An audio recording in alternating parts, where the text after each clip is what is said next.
there was a book that came out a few years ago, and they made it in a movie called Catch Me If You Can.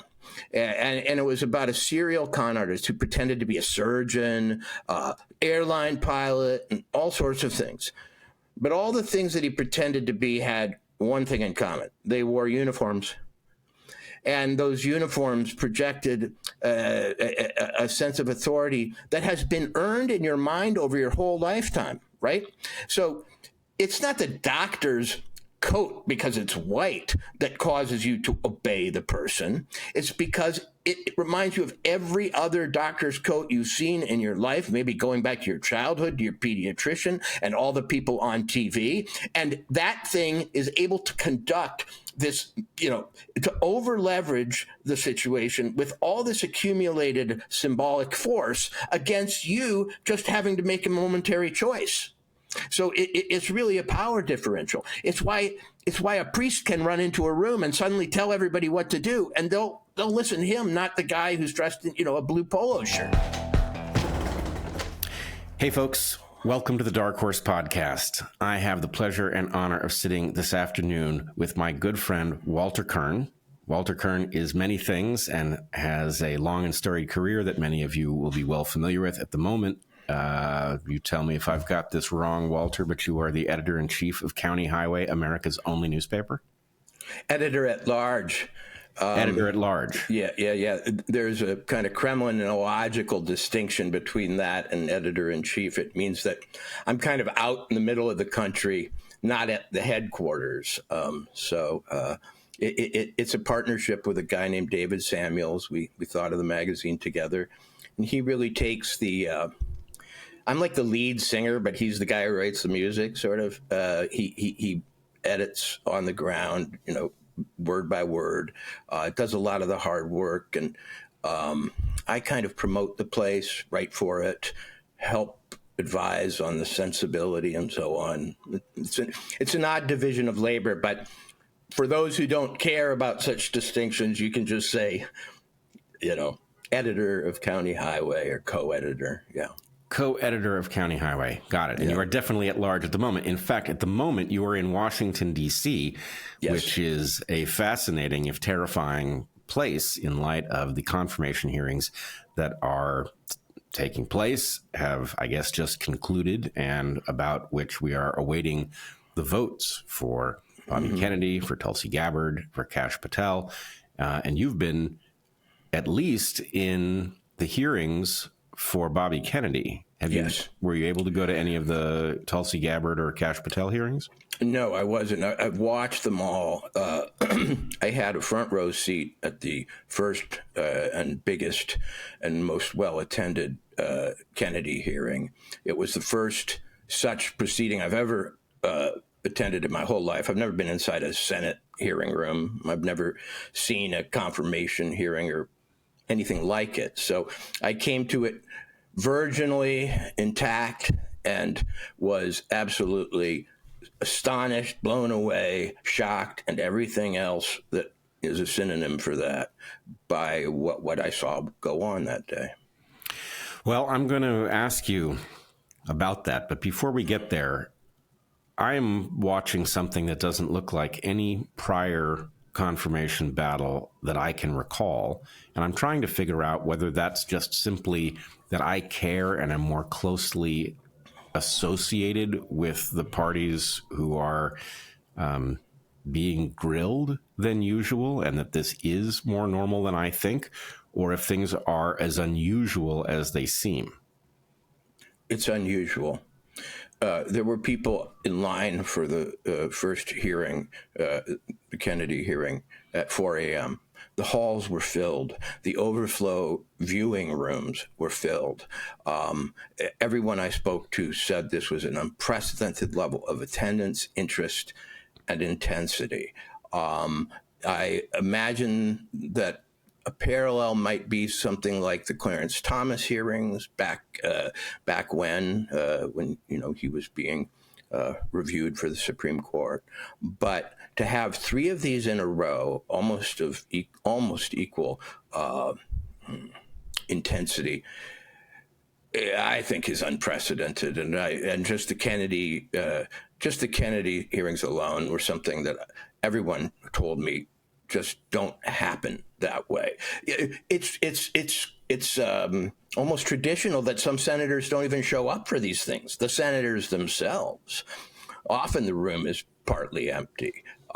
This felt like some very critical, crucial, and historic moment, and everybody who was in there seemed aware of that, whether they wanted him to be, confirmed or not. This episode is sponsored by Brain FM. Attention is one of our most precious attributes. Even the language that we use around it reveals some of the depth of the relationship that we have with it.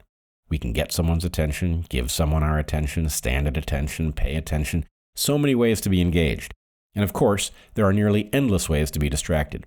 Nearly nobody can actually multitask, and yet, here we are in modernity, often trying to do 2, 3, 7, 15 things at once.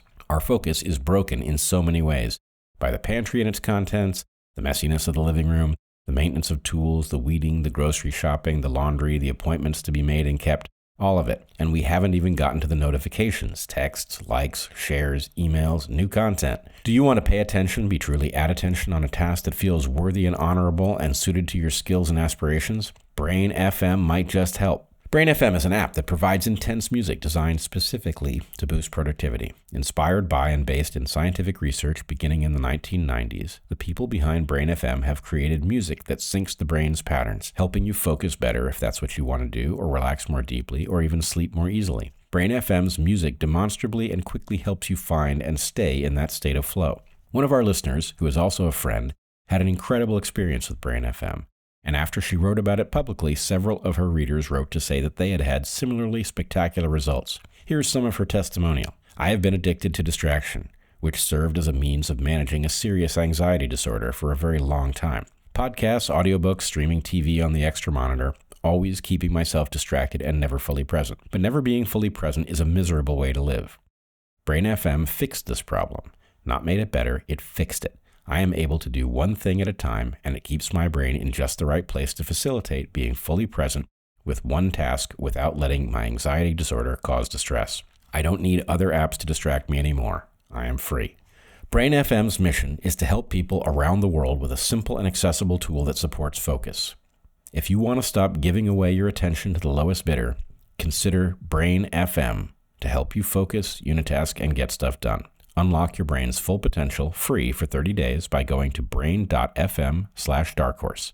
That's brain.fm/darkhorse for 30 days free. Our second sponsor for this episode of the Inside Rail is brand new to Dark Horse. It's Dose. Dose for Your Liver is a tasty drink that supports liver health. Your liver has hundreds of functions in your body, most famously as a filter, an organ of detoxification. Modern life is pretty toxic, so your liver has been hard at work. Dose for Your Liver was formulated to cleanse your liver of unwanted elements, aid digestion, and maintain your body's ability to filter toxins. Dose for Your Liver has 4 active ingredients: milk thistle, ginger, dandelion, and turmeric in a base of delicious organic orange juice. Dose is gluten-free, dairy-free, sugar-free, and vegan, and it tastes fantastic. Dose comes in a sleek glass bottle with stainless steel shot glass to take your dose with. You can drink it straight or add it to other drinks. Zach thinks it would be excellent in coffee, but he'll grow out of that. Dose for Your Liver's in-house clinical studies found significant improvements in standard measures of liver health, as indicated by levels of enzymes including aspartate aminotransferase and alanine aminotransferase, after study participants drank Dose for as little as 8 weeks. The liver produces and regulates cholesterol, stores vitamins and minerals, and impacts digestive and metabolic health, among many other things. Dose promotes healthy liver function, aids digestion, eases bloating, and even boosts energy levels. Stick with Dose and feel the incredible benefits over time. More energy, reduction in brain fog, and better sleep. Save 30% on your first month subscription by going to dosedaily.co/darkhorse or entering the code DARKHORSE at checkout. That's dosedaily.co/darkhorse for 30% off your first month subscription. Our final sponsor this week is Fresh Pressed Olive Oil Club. We love these guys and their olive oils so much. Extra virgin olive oil is delicious and nutritious. There are all sorts of health benefits that we can mention, from being heart healthy to preventing Alzheimer's to being high in antioxidants. But you've been living on this planet. You know these things. Olive oil is, of course, a cornerstone of Mediterranean diets and is used in everything. If you've never had excellent fresh olive oil, however, you may wonder what all the fuss is about. Fresh Pressed Olive Oil Club is the brainchild of T.J. Robinson, known in some circles as the Olive Oil Whisperer. He brings the freshest, most flavorful, nutrient-rich olive oils from harvest to your door. When we tasted TJ's farm fresh oils, we couldn't believe how delicious they were. There are several varietals with noticeably different flavors, and we've used them in all the usual ways. A light dressing on a caprese salad, marinade for grilled chicken, tossed with carrots and coarse sea salt before roasting. We've never been disappointed. And Heather has also made an orange olive oil cake, recipe sent by Fresh Pressed Olive Oil Club. It's amazing. You will not believe how good this olive oil is and how many uses there are for it. Olive oil is a succulent, delicious food that, like pretty much all fats, is best when it's fresh. But most supermarket olive oils sit on the shelf for months or even years, growing stale, dull, flavorless, even rancid. The solution is to have fresh-pressed artisanal olive oil shipped directly to you after each new harvest, when the oil's flavor and nutrients are at their peak. As an introduction to T.J. Robinson's Fresh Pressed Olive Oil Club, he's willing to send you a full-size $39 bottle of one of the world's finest artisanal olive oils, fresh from the new harvest, for just $1 to help him cover shipping. And there's no commitment to buy anything now or ever. Get your free $39 bottle for just $1 shipping and taste the difference freshness makes. Go to getfreshdarkhorse.com. That's getfreshdarkhorse.com for a free bottle and pay just $1 shipping. At some level, you and I both know that we are watching an event that is unprecedented, at least in living memory, in the sense that the Trump administration, the second one, is an insurgency that now represents a fair fraction of the electorate, including people who are not traditional MAGA Trump voters. The Maha movement, the Unity movement, this represents a coalition that I think is unprecedented. And the powers that be, powers that I assume you would regard as illegitimate, that have captured our system, must understand at one level or another that the wolves are at the door. And the theater that is taking place as these senators pretend to be very concerned about the threat to the public health represented by Bobby Kennedy, or the threat to national security represented by Tulsi Gabbard, that charade is really about interlopers attempting to hold on to illegitimately acquired and wielded power. Okay, yeah. Now, first of all, the question of whether illegitimate forces have taken over versus legitimate ones is moot to me. These are the powers that have been in control for quite a while, and I'm sure they regard themselves as illegitimate as hell. And in some tacit way, we've legitimized them over the decades and years by, allowing red flags that now, in retrospect, we should never have allowed to pass by. We have, in a way, allowed them to occupy. It's like letting squatters move in. After a point, they become legal. We haven't done much about it. For some reason, the situation became recently intolerable, or visible, at least, and then intolerable, because perhaps it wasn't something we could see clearly in the past. Our media was structured in a way that didn't allow us to cross-reference and all sorts of things that would reveal the situation to us. But now that it has been, and now that we crossed all sorts of lines, bringing two Democrats in, like Tulsi Gabbard and Robert Kennedy, two Democrats who've run for president themselves, of all things, to this triad this week. And then we have, Kash Patel, whose qualifications are being questioned, but who really is a congressional investigator, or a longtime member of our functioning government, but is suddenly being treated like an interloper. In other words, you can be a Democratic presidential candidate and longtime public servant, but you can be treated as some sort of anarchist who ran in off the street if you don't hold the proper hold the proper values or loyalties or credentials. But these people have the credentials. Oh, I 100% agree with you. I did want to push back maybe just slightly on the idea that these people have become legitimate, or the forces that control these people have become legitimate. And by people, I'm talking about the senators in this case. Because I can't say where you have been. You'll tell us. But for a couple of decades, I have been trying to sound the alarm about the overwhelming corruption of our system. 20 years ago, I was deeply committed, and vocally so, to the idea of campaign finance reform, which I now regard as so overdue as to be an absurd idea.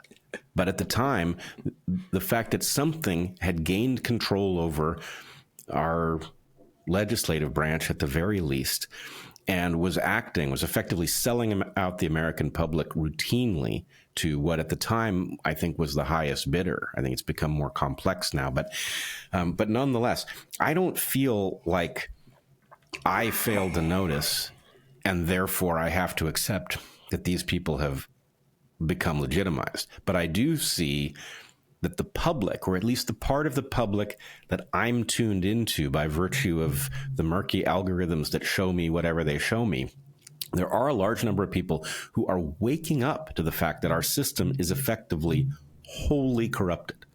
And that does mean that this set of confirmation hearings is special because, and I want to get to this, you today tweeted that this was a magic show. I was thinking in similar terms. The whole city's a magic show, Brett. Our federal government is a magic show. I mean, this is just a minor lounge side act to the big one, and I mean that in the most literal terms. People aren't who they say they are. Their loyalties aren't what they pretend to be. They actually lie about basic things. You know, we've all been through COVID and the COVID magic show. They put on uniforms and they wear medals and they use credentials to dazzle you. They pretend to know things they don't. They ventriloquize others. You know, we're used to the falsity of a presidential election, right? In a presidential election, we know that every moment is managed and overdetermined. And we know, especially after Kamala Harris, that, you know, you keep the person, and after Joe Biden, frankly, you keep the person in a box, you show them through certain apertures at certain times, you maybe edit. You know, right now there's a big lawsuit that CBS is thinking of settling for the deceptive editing of a Harris interview. It's a $10 billion lawsuit. I had never quite seen something like that, but that was a kind of magic. In any case, it's only the status quo on a microcosmic scale that we're seeing in the hearings. You know, they're not the big grand magic show, but they are a very intense, dramatic microcosm. And you can sort of pick apart the techniques and see them up close in a way that I think is sometimes blurred in the confusion of the big show. Well, as I hear you talk, I'm increasingly persuaded that magic show is at least one of a tiny number of analogies that fits because of the prominence of misdirection in the toolkit. Of absolutely keeping the audience exactly where you know what they will see, so that they never see anything that breaks the suspension of disbelief. But that does raise a question. Yeah. So what I was wrestling with was the senators themselves. Sure. Who I do not believe are the magicians for the most part. There may be an occasional senator who is conscious enough of their role to be a magician. But I would imagine that an Elizabeth Warren or a Bernie Sanders is simultaneously, they have been captured by a kind of power that they would once have railed against. and their capacity to rationalize their position is so complete that they do not understand that they have become villains in a story that they would once have understood. So I guess the question is, maybe magic show's the right analogy, but are the senators magicians or are they props? They're liars and actors. And yes. I would call them magicians. They're fully in control of their performances. Here, let me tell you what I saw with just Bernie Sanders. I was sitting 5 feet to the left of RFK in the very front row. In other words, I was sharing his perspective as closely as you can, visually in every sensory way. Okay, I could see his heels tapping under the table as he, anxiously awaited his turn to answer ridiculous charges and lies and, sort of tangles of insinuation that I wouldn't have been prepared for at all, and I don't know that he was. Bernie Sanders. I watched the guy the whole time because he was a presidential candidate once. He was the populist left's, harbinger of change that never came. He always seemed to duck out the side door and let the main act go on just at the point where you'd think he might fight. But, that's just cowardice or something. But here I got to see him up close. And I had some respect for the guy, or residual respect, or at least family members who liked him and colleagues who liked him had convinced me there was something there. Based on what I saw, which is all I could report, there is nothing there but a complete fabrication of attitudes. It is Bernie Sanders as the red diaper socialist, starring Bernard Sanders. Here's the deal. He came in, and you see, one way in which it's a magic show is you only get to see on TV, especially. And remember, this was a produced for TV event, because no matter who was in the room, they were dwarfed by the audience outside the room, okay? I knew that because at certain times I wandered into the shot of the family, the Kennedy family, because I was sitting next to them. And the person who called the Sherpa, who helps the nominee through the Senate processes, warned me, not to get in that shot. Well, what Bernie was doing when the shot wasn't on him was not listening at all, okay?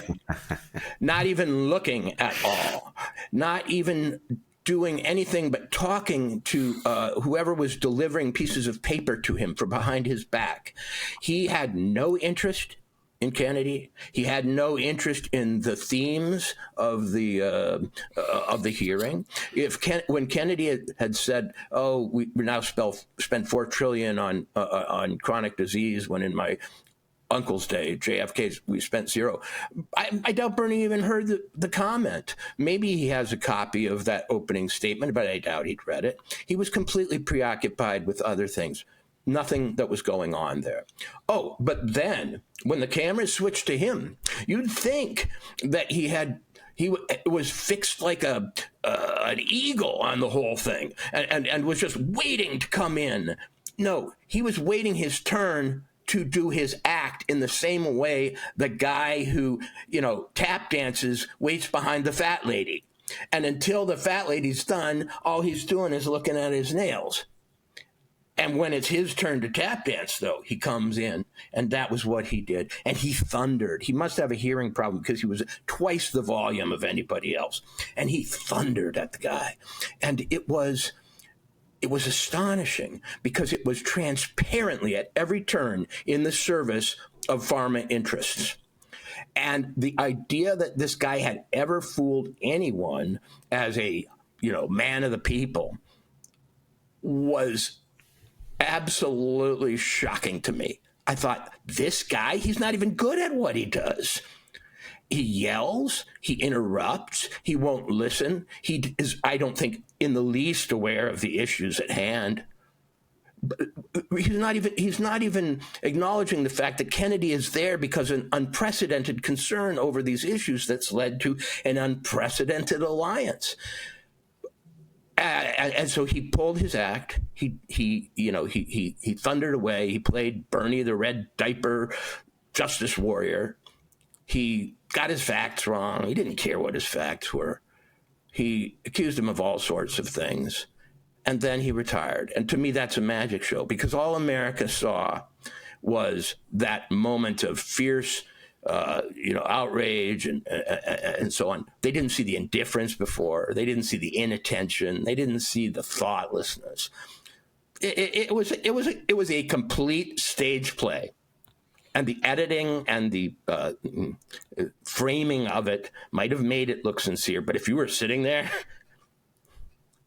I mean, it was like watching a stripper who, right before is wearing regular clothes and then quickly whips them off, puts on their bikini costume or is topless, does their dance, and then puts their clothes back on and leaves. That's how committed he was to this historic moment. Well, I mean, I guess I'm learning a little something about myself here, because I was a Bernie supporter.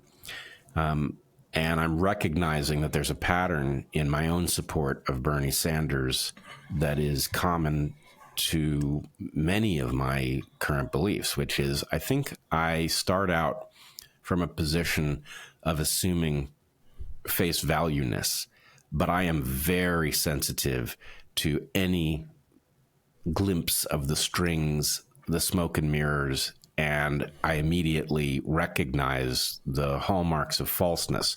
So Bernie Sanders was something to me. I bought the story of Bernie Sanders, and I know the exact moment at which it cracked, which was when in 2016, he was defeated in the primaries by Hillary Clinton. The DNC rigged the campaign against Bernie Sanders, which would have been the exact moment for him to break with the Democrats with whom he was caucusing and to declare war on them, which I already knew that the Democrats were thoroughly corrupt at that point. But he didn't. He endorsed Hillary Clinton, of all people, the person who had conspired against him. And so I haven't believed in Bernie Sanders since that moment. But I can speak with some authority to what it looks like to a believer, because prior to 2016, I thought he was unique in the sense that how the hell do you end up in the U.S. Senate as a socialist? Only if you're a fake socialist. Right. If you're only if you're Bernie Sanders playing the socialist. The socialist. I had beginner's mind, you might say, at this thing. So others are going to be outraged and want to make this very complex. But I'm like a child, a smart, educated, and somewhat experienced child who wandered into something. And I can only, as I say, report what I saw, not what I'm supposed to see, or not what I would see if I had context, or what now, in retrospect, I realize I should have seen. And what I saw on the Democratic side of that horseshoe of interrogators, was a kind of band. You know how if you cast a band like the Monkees or even the Beatles or whatever, you have the goofy guy, the good-looking guy, then the intellectual, whatever. Well, they had that kind of casting on the left. See, the Republicans on the other side looked a bunch of bankers and maybe owners of small hardware franchises in the Midwest. The guy from Kansas, who's actually a doctor, Marshall, the guy from Montana, Steve Daines, and so on. The so-called farm state senators all just felt like regular people who were kind of delighted to be reaching across the aisle, to have a Kennedy in the room, to be kind of making common cause with the other side for this great, this great goal, making America healthier, longer lived, more vital, etc. They wanted to know about how his policies might affect farming and ranching, and they asked other sensible questions. Over there on the other side, and I hate, this sounds partisan to be this crisp in my delineation, but I assure you it's not. It's simply what I saw. On the other side of the horseshoe, you had a pharma law firm that was cast in a certain way with a superficial diversity. There's the Navajo senator speaking for the Navajo people.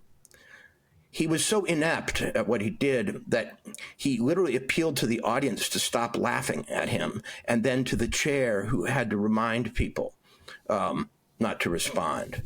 He was hurt. He's new in the game. Okay, you had Bernie as a socialist. You had Elizabeth Warren as the prosecutorial lawyer, who was also just absolutely horrendous to be near. I mean, if she was at a party or any sort of gathering, you would flee to the other side. She was horrific. And the intensity that they bring to it, and when they ramp up from 0 to 10 on cue, and if you've ever been on a movie set like I have and seen your own work filmed and so on, you know what you're watching. It's acting. There's no other word for it. You don't go from like talking to somebody over your shoulder and getting a little document put in front of you to full on, you're going to destroy America in 5 seconds in any organic way. That's just what it is. Now, whether it's acting in the service of something larger, we might debate, but that's what it is.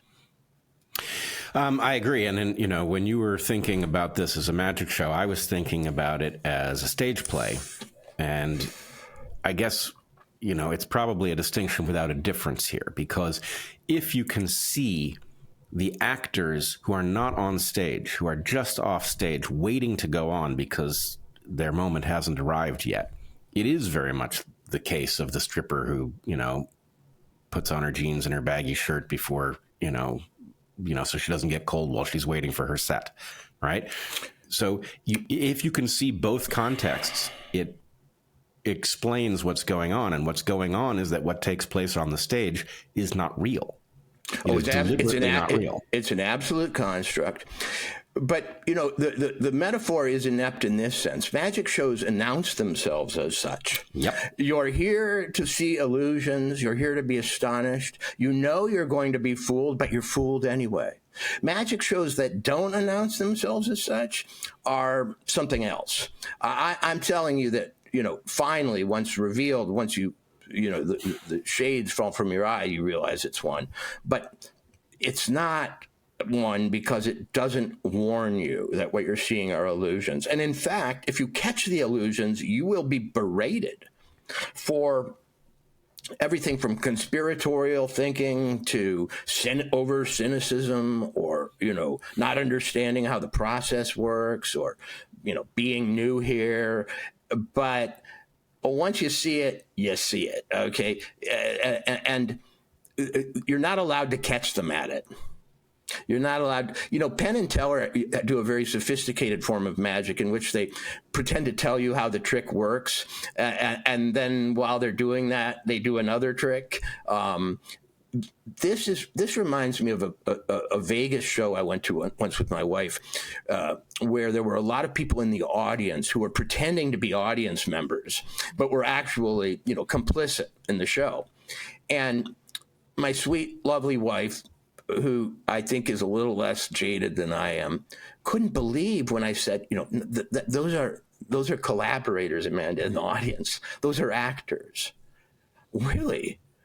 Because there's something about the human mind that resists almost to the death the belief that it's being deceived by authority figures. It's too frightening at some level. We cut off the response. And so they have all the cards in their favor, in the sense that your willingness to see what they're doing is low. You want to believe, you want desperately to believe, but I sort of walked in out of the cold, unready, with too good a seat. Maybe if I was further in back. And one thing I'll tell you about the difference between TV and live performance is this. On TV, you assume that you're seeing something between a performance and reality. In other words, it cools everything down, it evens it out, it smooths it out.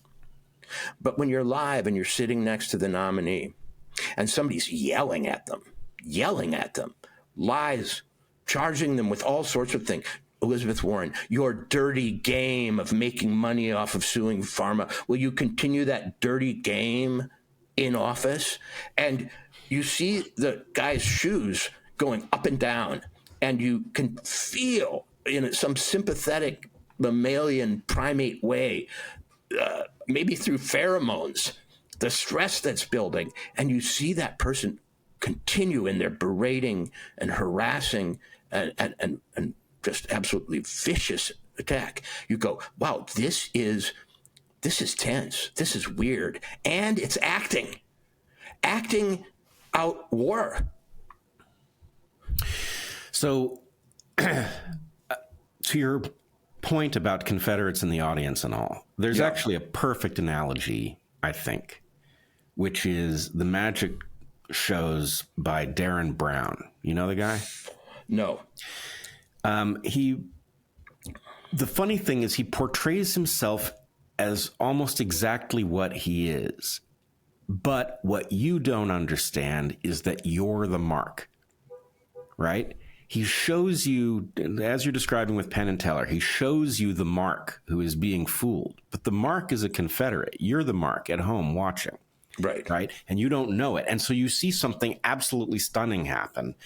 And you just don't understand that it is what it said it is. It's just the players they've been swapped and you're part of it. Right. So, for example, he's done a test of the question of whether or not you could program somebody to be an assassin, as some of us imagine may have happened with Sirhan.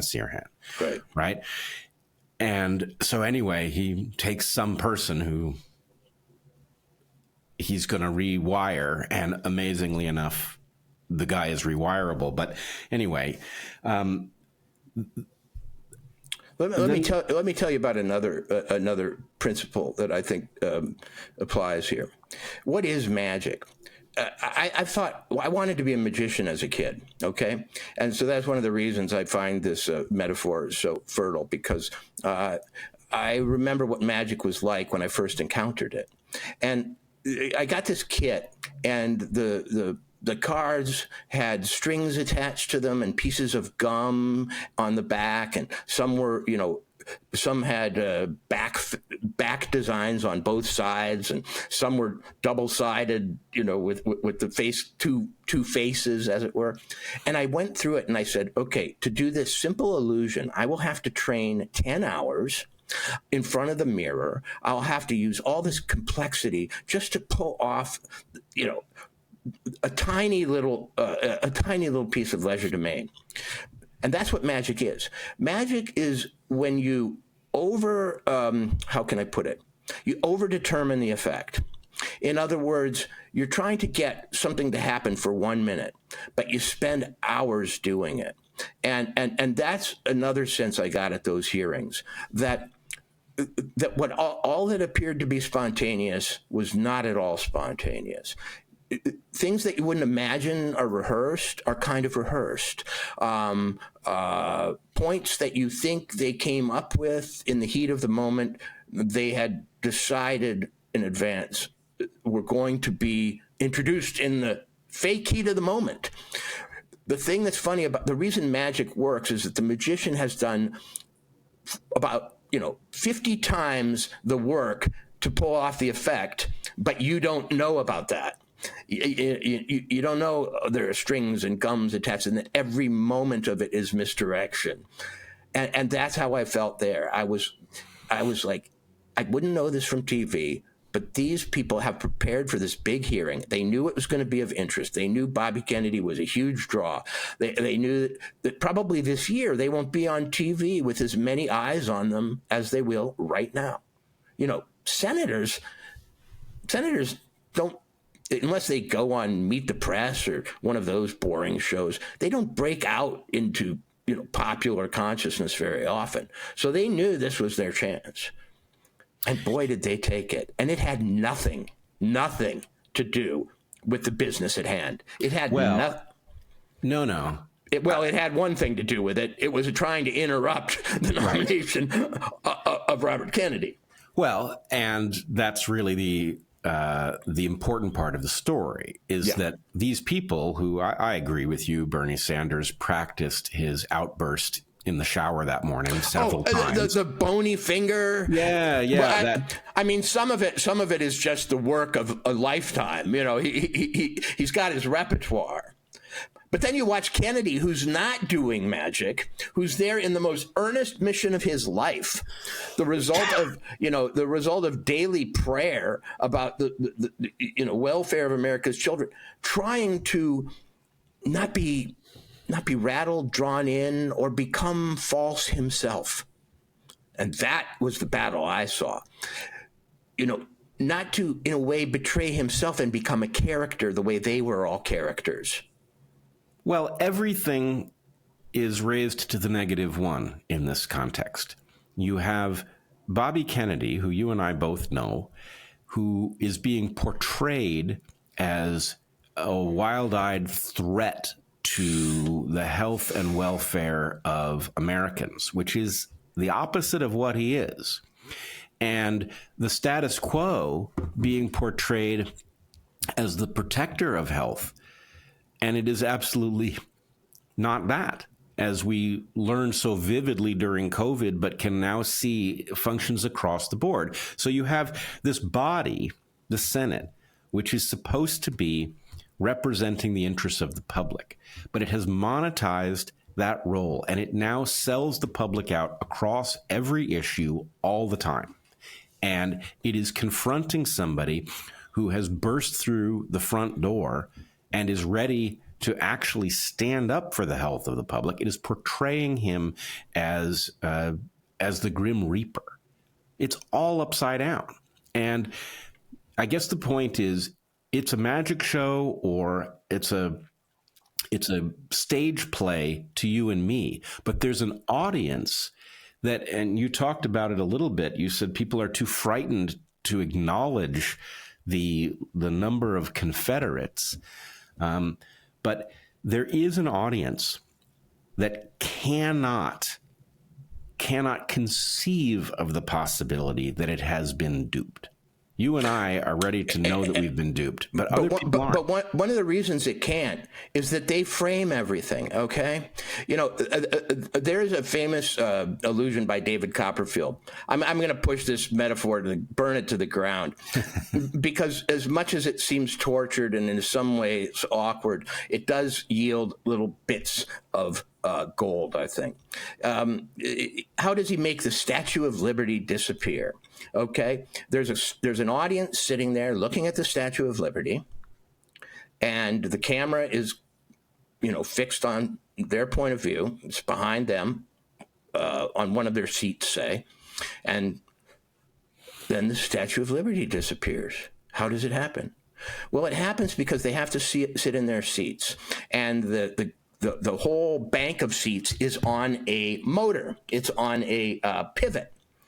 And it pivots just slightly over over a long amount of time, just incrementally, at which point the Statue of Liberty goes behind a mirror that's reflecting, the rest of the harbor. So the audience moves and the Statue of Liberty doesn't do anything. Okay? That is the essence of magic, controlling point of view. That's the first thing you do. Don't look there. Don't look there. And they usually have a beautiful woman or some attractive person to steer your point of view. At the old spiritualist shows in the 19th century, when people would get up on stage and pretend to have, ectoplasm float through the air, and there would be strange knocks and lights coming from a cabinet, they were always constantly being exposed by some kid who would run to the side and see who was behind the cabinet and how it was working. But politics is all about controlling your point of view on the situation such that you can't be that kid. Once you are that kid, the way I was, I didn't think I'd be sitting in the front row. I didn't think I'd be seeing it from his perspective. I thought he'd be, because the press too is in a controlled point of view. I was sitting up there right with the people. I could feel the heat. The spittle was almost able to reach me from Elizabeth Warren's mouth. And from that point of view, there was no doubt that it was a spiritualist hokum seance. But there, in some way, to take the metaphor a large, one level up, the reason that he's a threat to them And the reason they have to take this stance is because besides servicing their clients, whoever they may be, and you could just see a list after the thing, you saw a list of pharma contributions, and it literally accorded with the vehemence of the presentation. Most vehement, Bernie. Next most vehement, Elizabeth Warren. I mean, that was a complete revelation. But the thing was, it was only because I saw it from this point of view that I could feel this way so unequivocally. And once I was going, I'm going to have a hard time now leaving, because I remember when I have had girlfriends who thought that psychics were real. And then once I tell them that psychics aren't real, our relationship has a splinter in it. And I thought, my relationship with other people is now going to have a splinter in it that I can't, that I can't heal. Well, as long as we're burning your analogy to the ground, yeah, I would like to participate in that. Right. So there's a concept I'm very fond of. You know what anamorphic art might be? You do. Well, I'm trying to decode the Latin. You will know it even if you don't know the term. So anamorphic art is like a chalk drawing on the sidewalk where the sidewalk appears to break away, and you could fall into the universe if you stepped too far in one direction, or you didn't hop on the bricks that are floating that would allow you to cross the universe. Have you ever seen these pictures? Yes. Okay. So the thing about those pictures is they look very compelling, but only from one point. Yes. From every other point, they look wildly distorted, right? So that's what anamorphic art is. Now, I'm thinking that what you're telling us is actually that these confirmation hearings are like the inverse of anamorphic art. There's one person they're not built to fool, and that's the person who is being chastised. Bobby Kennedy is not going to be fooled by anything that Elizabeth Warren says. But the audience... You're absolutely right. And in fact, the frustration of being Bobby Kennedy is seeing what, from your point of view, is obvious, but is not obvious from any other. Right. And I will tell you, I have personal experience with this, as you probably do too. I get all kinds of accusations leveled at me about who I'm working for and what my motivations are and what it has to do with what I failed to acknowledge at first or whatever, right? Now, I'm in a great position to know it's bullshit, because I know how I got to, for example, believing that masks might be useful. I could defend it to you to this day. If COVID had been transmitted on surfaces or by water droplets, then a mask would have had some utility. Turned out it didn't. But anyway, the point is, people read into my trajectory all sorts of forces that are shaping what I do, and that I'm a limited hangout or something like that. I'm the only person who can say for sure it's not true, right? Heather can come pretty damn close to saying for sure it's not true. But outside of that, everybody else has forced to juggle, various interpretations. So you can't fool me, but you could fool everybody else to some degree. And that's what these hearings are. They're designed to fool everybody but the nominee, who has to play along, because they don't, Bobby Kennedy can't stand up in the hearing and say, Elizabeth Warren, you're full of shit and you know it. He can't say that, right? He has to keep his cool. So his heel is tapping there on the floor because he's watching this picture developed of him that isn't right. So anyway, my claim is it's the inverse of an anamorphic confirmation, where from every perspective but the nominees, it looks like a proceeding to get to the bottom of something. And Brett, that's part of the psychological torture of the thing. In other words, Bobby has the perspective that reveals all. But he knows that it's privilege to him, and he knows that that the lack of it is being exploited by the people around him. There was a senator there, White House, from Rhode Island, who's a friend of his, who was in his wedding, one of his weddings, who was acting, huffing and puffing and angry, and didn't ask him any questions, oddly. He didn't want, for some reason, direct contact. So he spieled about some medical problems in Rhode Island and some deep bureaucratic, esoterica. But the audience would have no idea that these people are old friends. Now, imagine from Bobby's point of view, too, when he's accused of things like, not proper, being fuzzy about the origins of Lyme disease, okay? Now, anybody who knows anything about, our recent history, viral and, infections and so on, might have some questions about Lyme disease. I'm sure that those senators were pretending not to know things constantly that they do know. And he's seeing that. He probably has even had conversations with a few of them in which they have revealed completely different approaches to things and pretended to be different people. And then they come out like this. Certainly he's met with those people on that stage. And I'm sure they weren't screaming at him in the hall or in the office, but they're doing it for the camera. It must be so distracting and frustrating to go, I am at the node of a performance that is absolutely transparent to me and is being sold to everybody else. You want to stand up, and I think in the second hearing he kind of did with Bernie standing for it, because he could have said what he said to Sanders the second day, the first day, which is, you took millions of dollars from Pharma. And and the other proof it was a magic show, is that when he pointed back at the magician like that, when he said the unsayable, you're a phony, you're pretending to have this justice populist approach when in fact you're the biggest recipient of that money here. Bernie practically fell apart. It was steam came out of his head. You could see springs come out of his eyes. Those were the employees that gave me that money. That is how unprepared for being challenged he is. Right. And in fact, what he did almost speaks exactly to your analogy. Right. If I recall the exchange correctly, what he did was actually cue on the fact that some people who we can't see, who are off to one side in a better position to see the magic act, are apparently awakened momentarily. And he says, he tries to usher them back into the fold. Mm-hmm. And then he says some nonsense.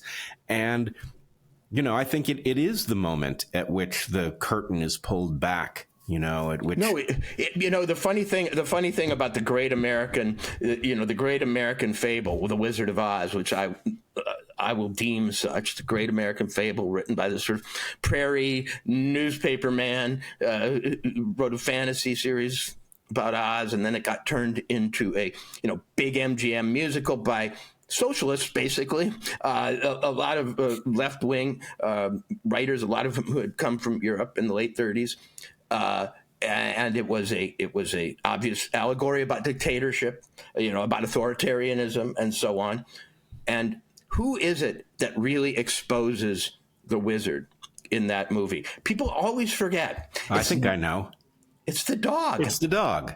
Yeah. And why is it the dog? Because the dog hasn't been conditioned into the sort of obedient, point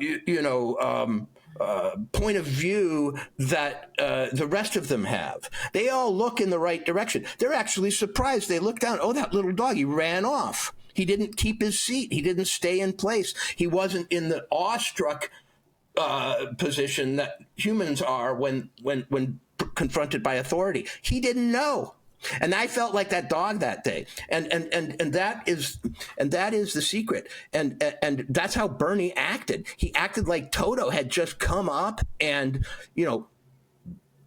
yapped at him, and suddenly he was caught. And I thought, these guys have such confidence in the controlling forces and the stagecraft of this thing, and for some reason it was the height of the arrogance on Kennedy's part to say the most basic thing. He waited a day to even try it. Yeah. And even he was intimidated, or at least playing, they got him to play along in the first date to a certain extent. It isn't any knock on him. The guy is on a mission. He wants to do what's necessary. He shows proper fealty or whatever, deference. But by the second day, he was worn out. The Toto in him came out and just pointed and said, hey, wizard. You take the money from the people that you're sitting here railing against, and he wasn't prepared for it. No one ever does that. Well, I love your point about Toto the dog, because for one thing, you can make a lot of arguments about why the dog doesn't behave as the dog is supposed to, because the dog isn't a person and doesn't know what it's supposed to be doing. But there's also just this aspect of, a dog has a different priority of perceptual modes. And, you might be fooled by what things look like, and the dog thinks something doesn't smell right. Right. Oh, exactly. It has a different attention set. It has different priorities for what gets its attention. And it has a loyalty. The point is the dog, even if the dog is just a pet, the dog is bred to be loyal to its people and to reveal things to its people that they might not know about. If somebody's sneaking up on you, the dog barks. And here you've got a guy behind a curtain hoodwinking people, and the dog can smell it. So I don't know. I mean, I like your point about and like I say, I think Kennedy himself goes, okay, I'm going into a hall of power. I'm going to play this game to the extent that I should, to show respect or to keep order, or to maintain the deals I might have made with people, because there are negotiations going on all the time about votes and so on. He maybe doesn't want to embarrass the Republican senators for their support. He doesn't want to, and he certainly doesn't want to come off as the thing that they've already pre-bunked him as it were, the big conspiracy theory Bobby Kennedy, who's got an ego and doesn't draw within the lines. But at a certain point, he just lost patience with playing his part. That he got up out of his seat. I refuse to have my point of view confined by the angles that you are, have laid out for me. And I'm just going to point, and I'm going to speak the obvious. And I think he won at that point. As far as the hearings are any sort of a debate or a contest or a battle of wills,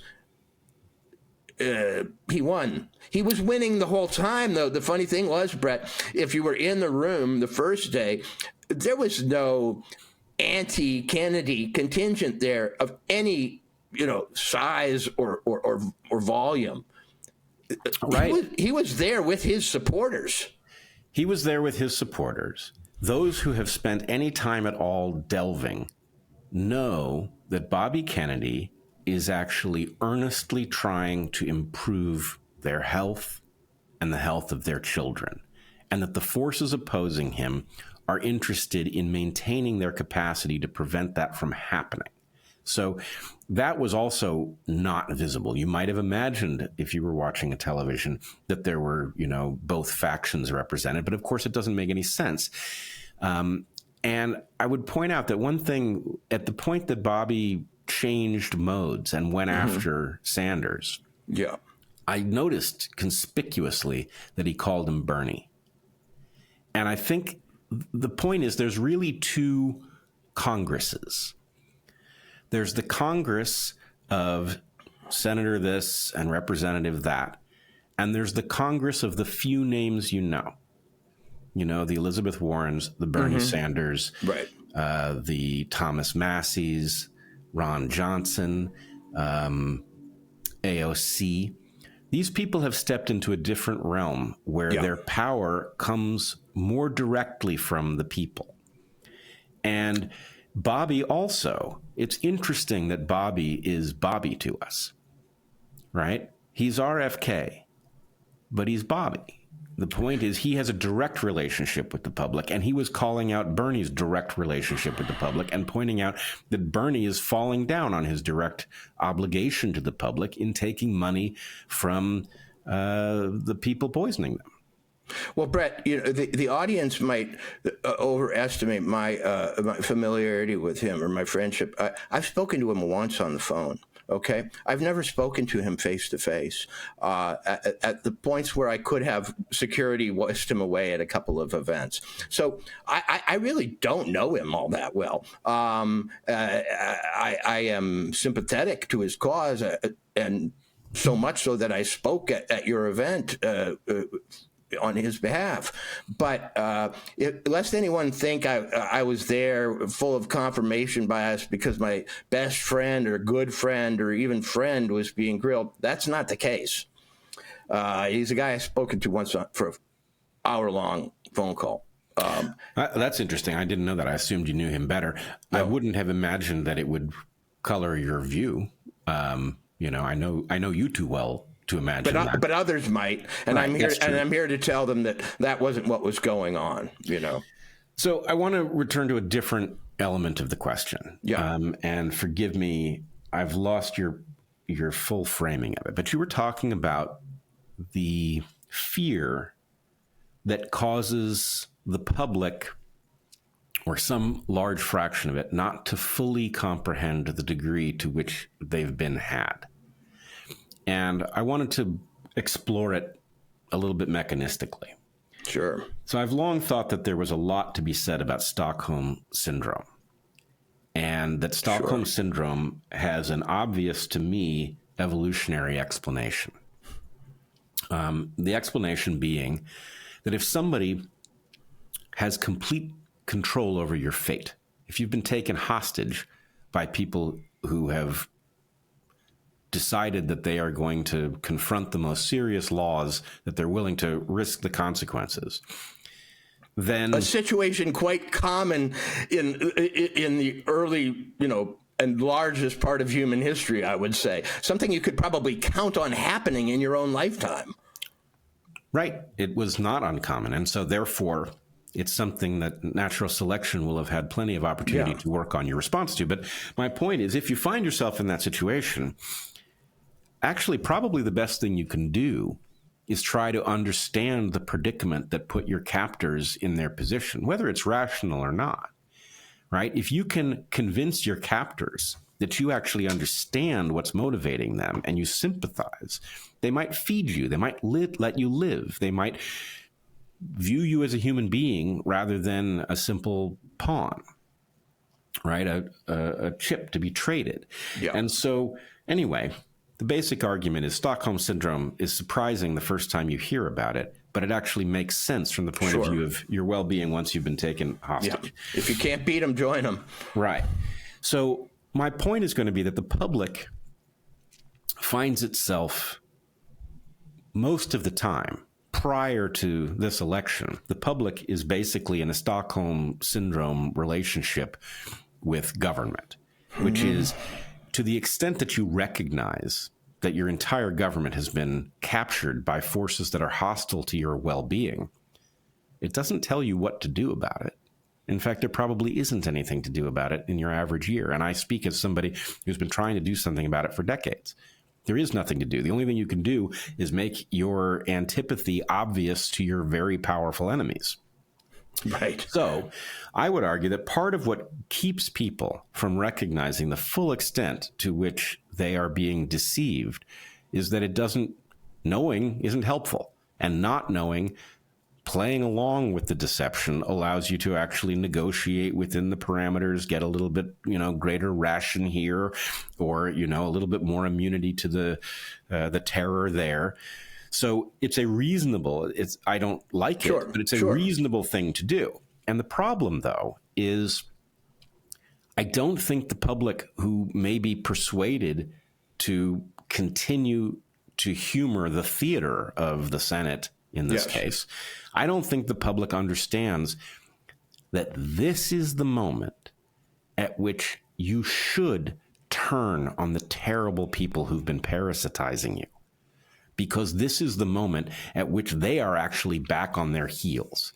And to the extent that you recognize that this is theater or magic or whatever the appropriate analogy is, this is the moment at which there's a tremendous amount to be done. In other words, an uprising on behalf of Bobby Kennedy, Tulsi Gabbard, Kash Patel at this moment could turn the tide. It could put the fear of God into the people, into the senators who would otherwise vote against them, so that they would elect not to. The game theory says this is the moment at which it makes sense to be aware of the full extent to which you're being fooled.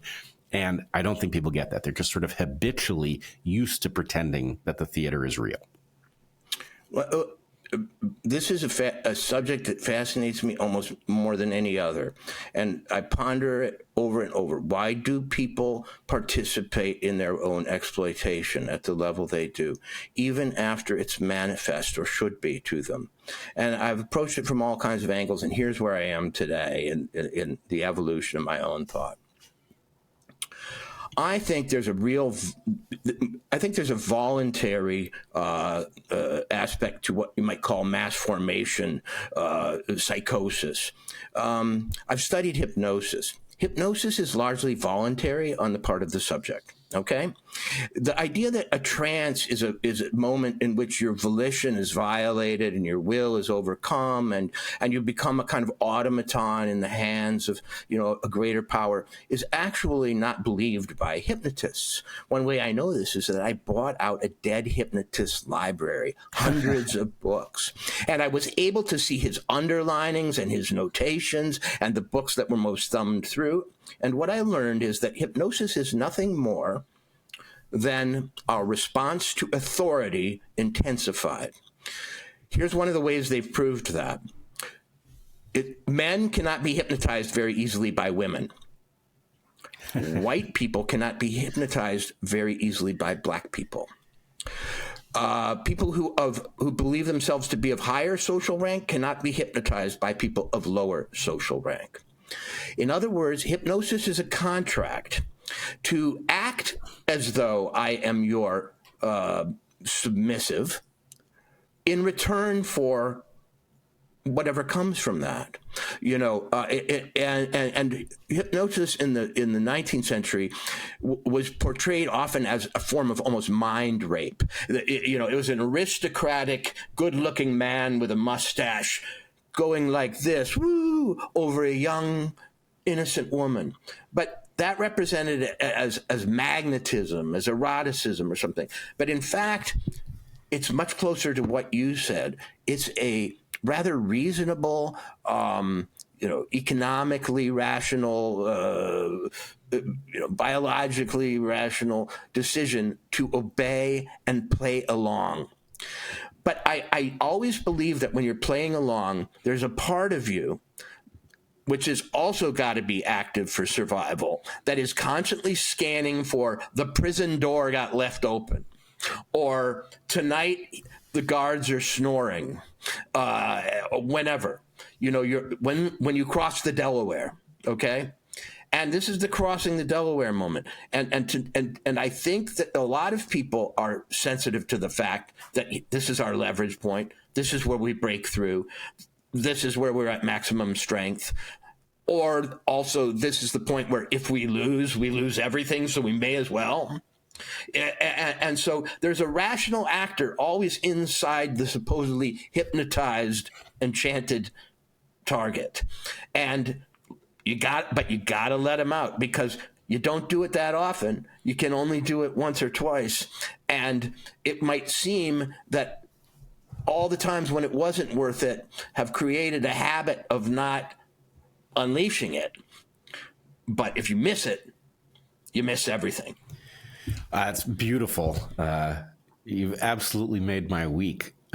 You've told me things I didn't know here. They comport with the things I do know, including personally. As far as I know, I'm not hypnotizable. Me neither. It does not surprise me one bit. And Brett, I think that in some ways people have talked about speciation, or all the different ways we've sort of diverged into different groups that are almost cognitive tribes or emotional tribes or temperamental tribes. And the unhypnotizable, for whatever reason, whether it's genetic or, our upbringing or some combination of traits, have found themselves in a frustrated minority. Because it's not just that they can't be fooled, it's that they have a self-possession and a confidence in their own powers, perhaps, in their own will, in their own resourcefulness, or in their own soul, that won't allow them to give it up. They value their identity too strongly to merge it with a inferior force or even a superior one in the same way that others are willing to?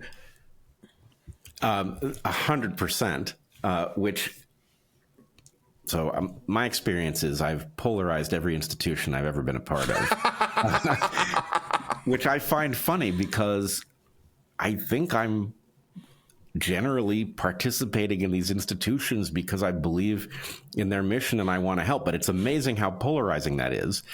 What happened to me at Evergreen shows this exactly. I met up against a superior force, and I just wasn't going to say the things that they wanted to intimidate me into saying, and it changed everything about my life and our family's life. But anyway, there is... You know how to piss off an institution? Take it at its word.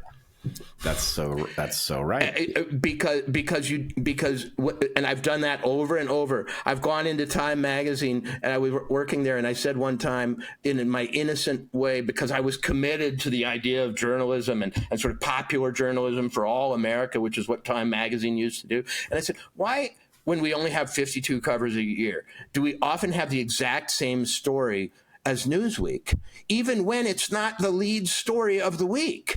In other words, why would we, who are supposedly competing with Newsweek, do a story on some tertiary issue, and they're doing it at the same time? Are we in cahoots in some way that I don't know? Or are we really journalists, going our own way? Well, how long did I last at Time magazine? Unfortunately, they kind of fell apart before I got kicked out. But in almost every job and every institutional role I've played, I've come to it idealistically. I've looked at its principles, its constitution, so to speak, and I've decided if I can sign off of that, on that, I'm going to go all the way with it. And then I start noticing people, but falling by the wayside and saying, you got to go along to get along and things. And by the end, I'm out on my butt. And I've maybe got a few friends, and I've wrecked everything. So I want to go back slightly on what I said. There's one institution I haven't yet polarized. It's the Brownstone Institute, which I take to be the result of the fact that it is composed of all of the people who polarize every institution that they've been a part of. So I'm hoping it doesn't disappoint me in this regard. But I also wanted to take your point about hypnotism and project it onto what we know about the Milgram experiment. So in the I get it mixed up with the Stanford prison experiment. Every time I hear it, I need it to be outlined again for me. Well, let's say that there are three, actually. The Milgram experiment is the one in which Stanley Milgram set up a bunch of different scenarios in which the actual subject of the experiment is instructed to give electric shocks of increasing voltage to another confederate of the experiment who he thinks is a subject of the experiment, ostensibly in the context of training the mind to remember things. I remember it now. And so anyway, it becomes obvious to the actual subject of the experiment that they are in danger of doing harm and maybe even killing the person that they are being forced to shock. And the experimenter tells them that they have no choice. They have to continue with the experiment. And the punchline of the story is that something like 10% of people do not go along with the experimenter. 90% do go along with the experimenter who tells them that they have no choice but to shock this other person, maybe to death. Many of them are uncomfortable with the fact that they have to do this, but they cannot seem to escape in their own mind the authority of this person wearing a lab coat telling them they have no choice but to continue with the experiment. Now, I know myself to be one of the 10% who would stand up and tell the experimenter to go fuck himself. No question about it.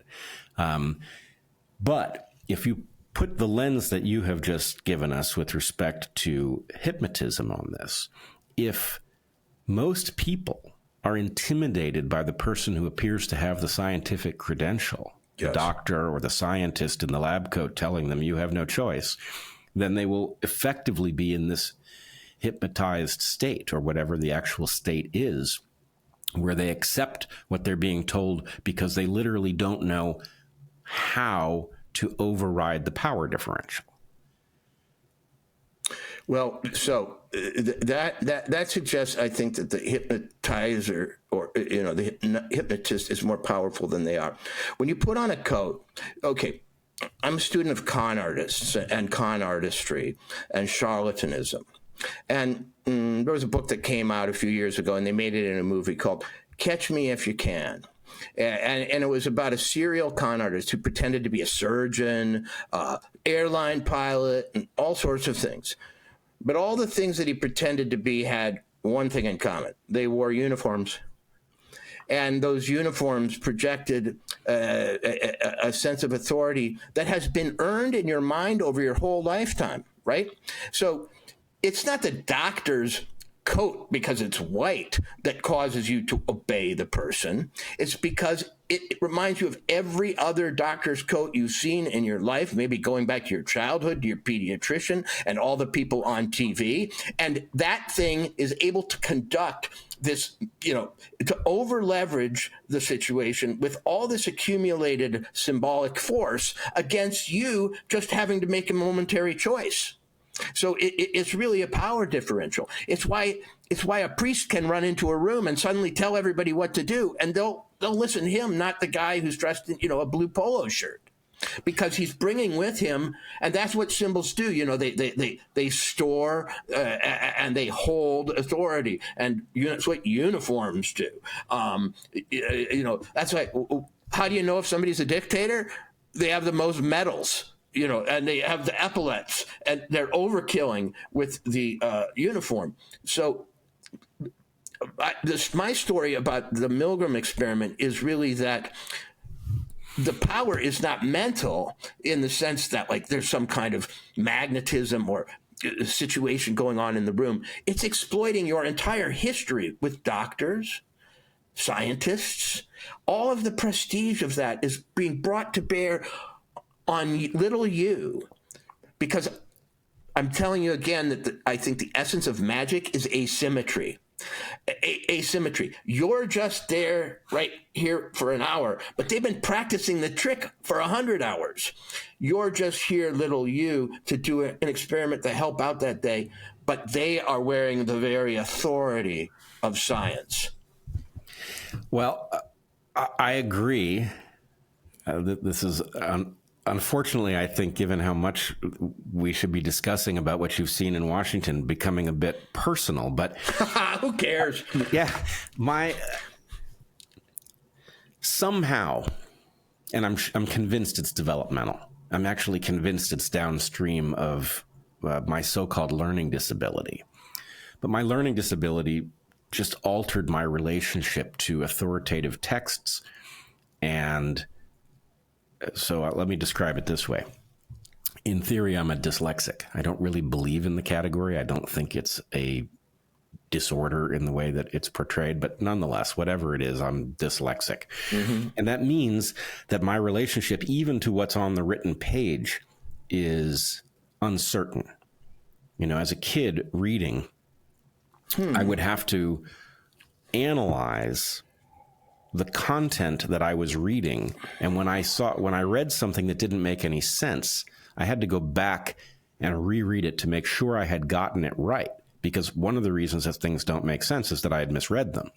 But the other reason that things didn't make sense was that they didn't make sense. And so I got very good at spotting illogic, right? Because I had to distinguish that between having just misinterpreted the letters on the page. So anyway, I don't take the texts as authoritative because I more or less habitually am constantly testing them to see when they say stuff that can't be true. Same thing with the person in the front of the room. I don't care that they have a PhD. Frankly, I don't care that they have a Nobel Prize.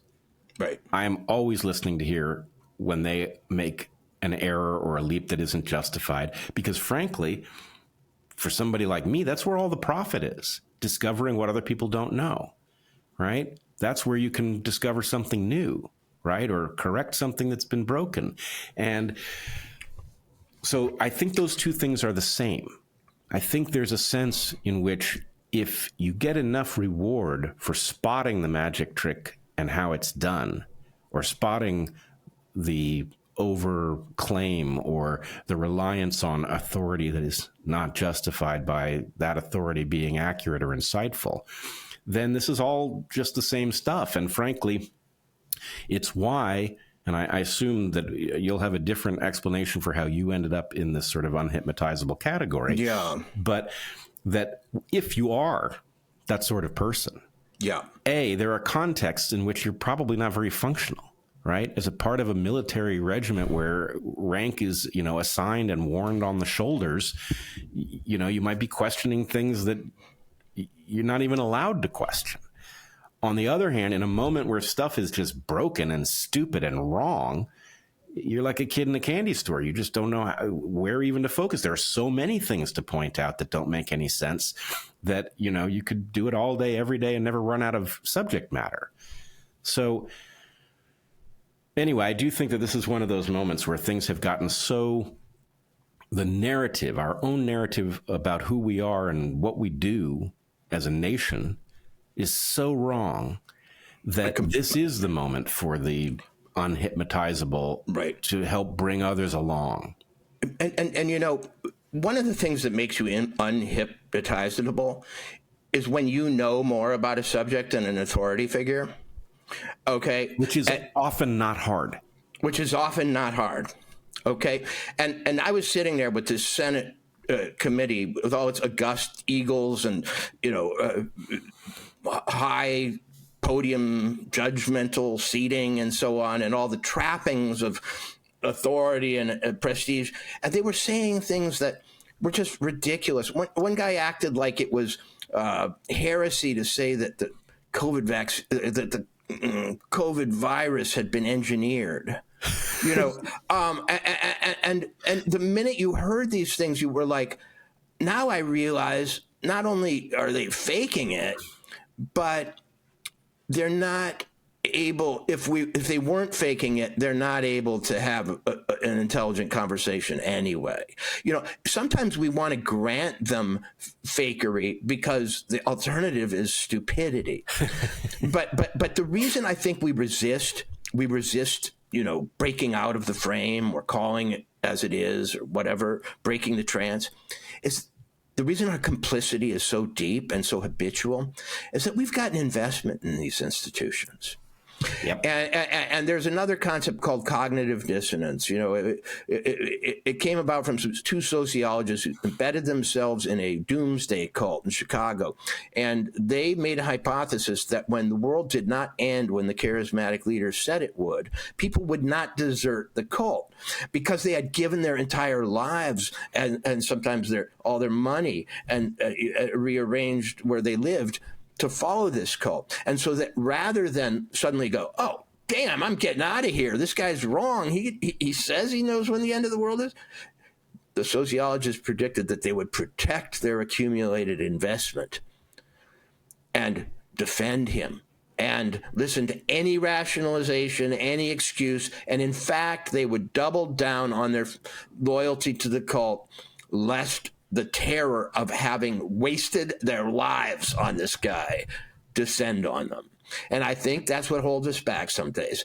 You go, because no matter who you are in America, unless you're just an absolute, you were born Mark Twain or something, you made an investment in the U.S. Senate. You made an investment in that Capitol dome and the notion of democracy and senatorial dignity and doctors and lawyers and da-da-da. And you're going to have to give it up just because you saw something.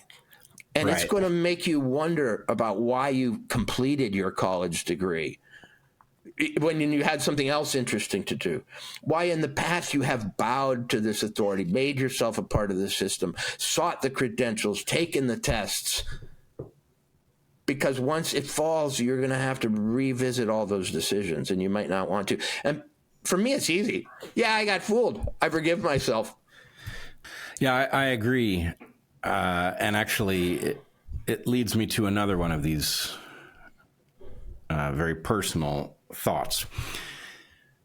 But I think we live in a landscape where, I don't know about you, but I run into a lot of people who hold me to a standard that I regard as not only impossible, but stupid, right? A standard of, were you right about everything during COVID from the get-go? No, I was not right about everything about COVID from the get-go. I did get smarter very rapidly. I learned an incredible amount. But no, I got stuff wrong from the beginning.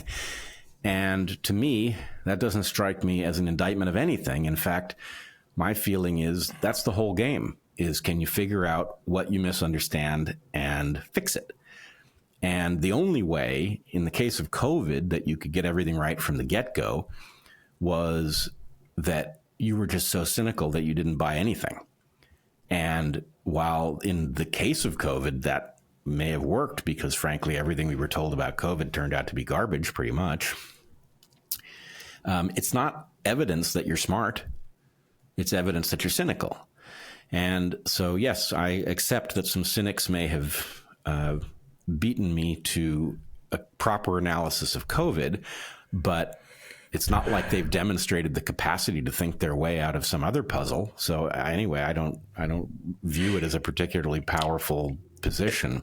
It is a manipulative, nonsensical charge that someone can't be right now because they were wrong in the past. If that were true, then every artist who wrote a bad poem at 17 would be held to that rather than the masterpiece they wrote at 40. Einstein, I see it took you a while to get to the general theory of relativity. What were you thinking before then? How did you think things work? Well, mistakenly, obviously. What, we're not allowed to grow anymore? The thing that I kept thinking at the Bobby Kennedy hearing was, don't ever write your thoughts down.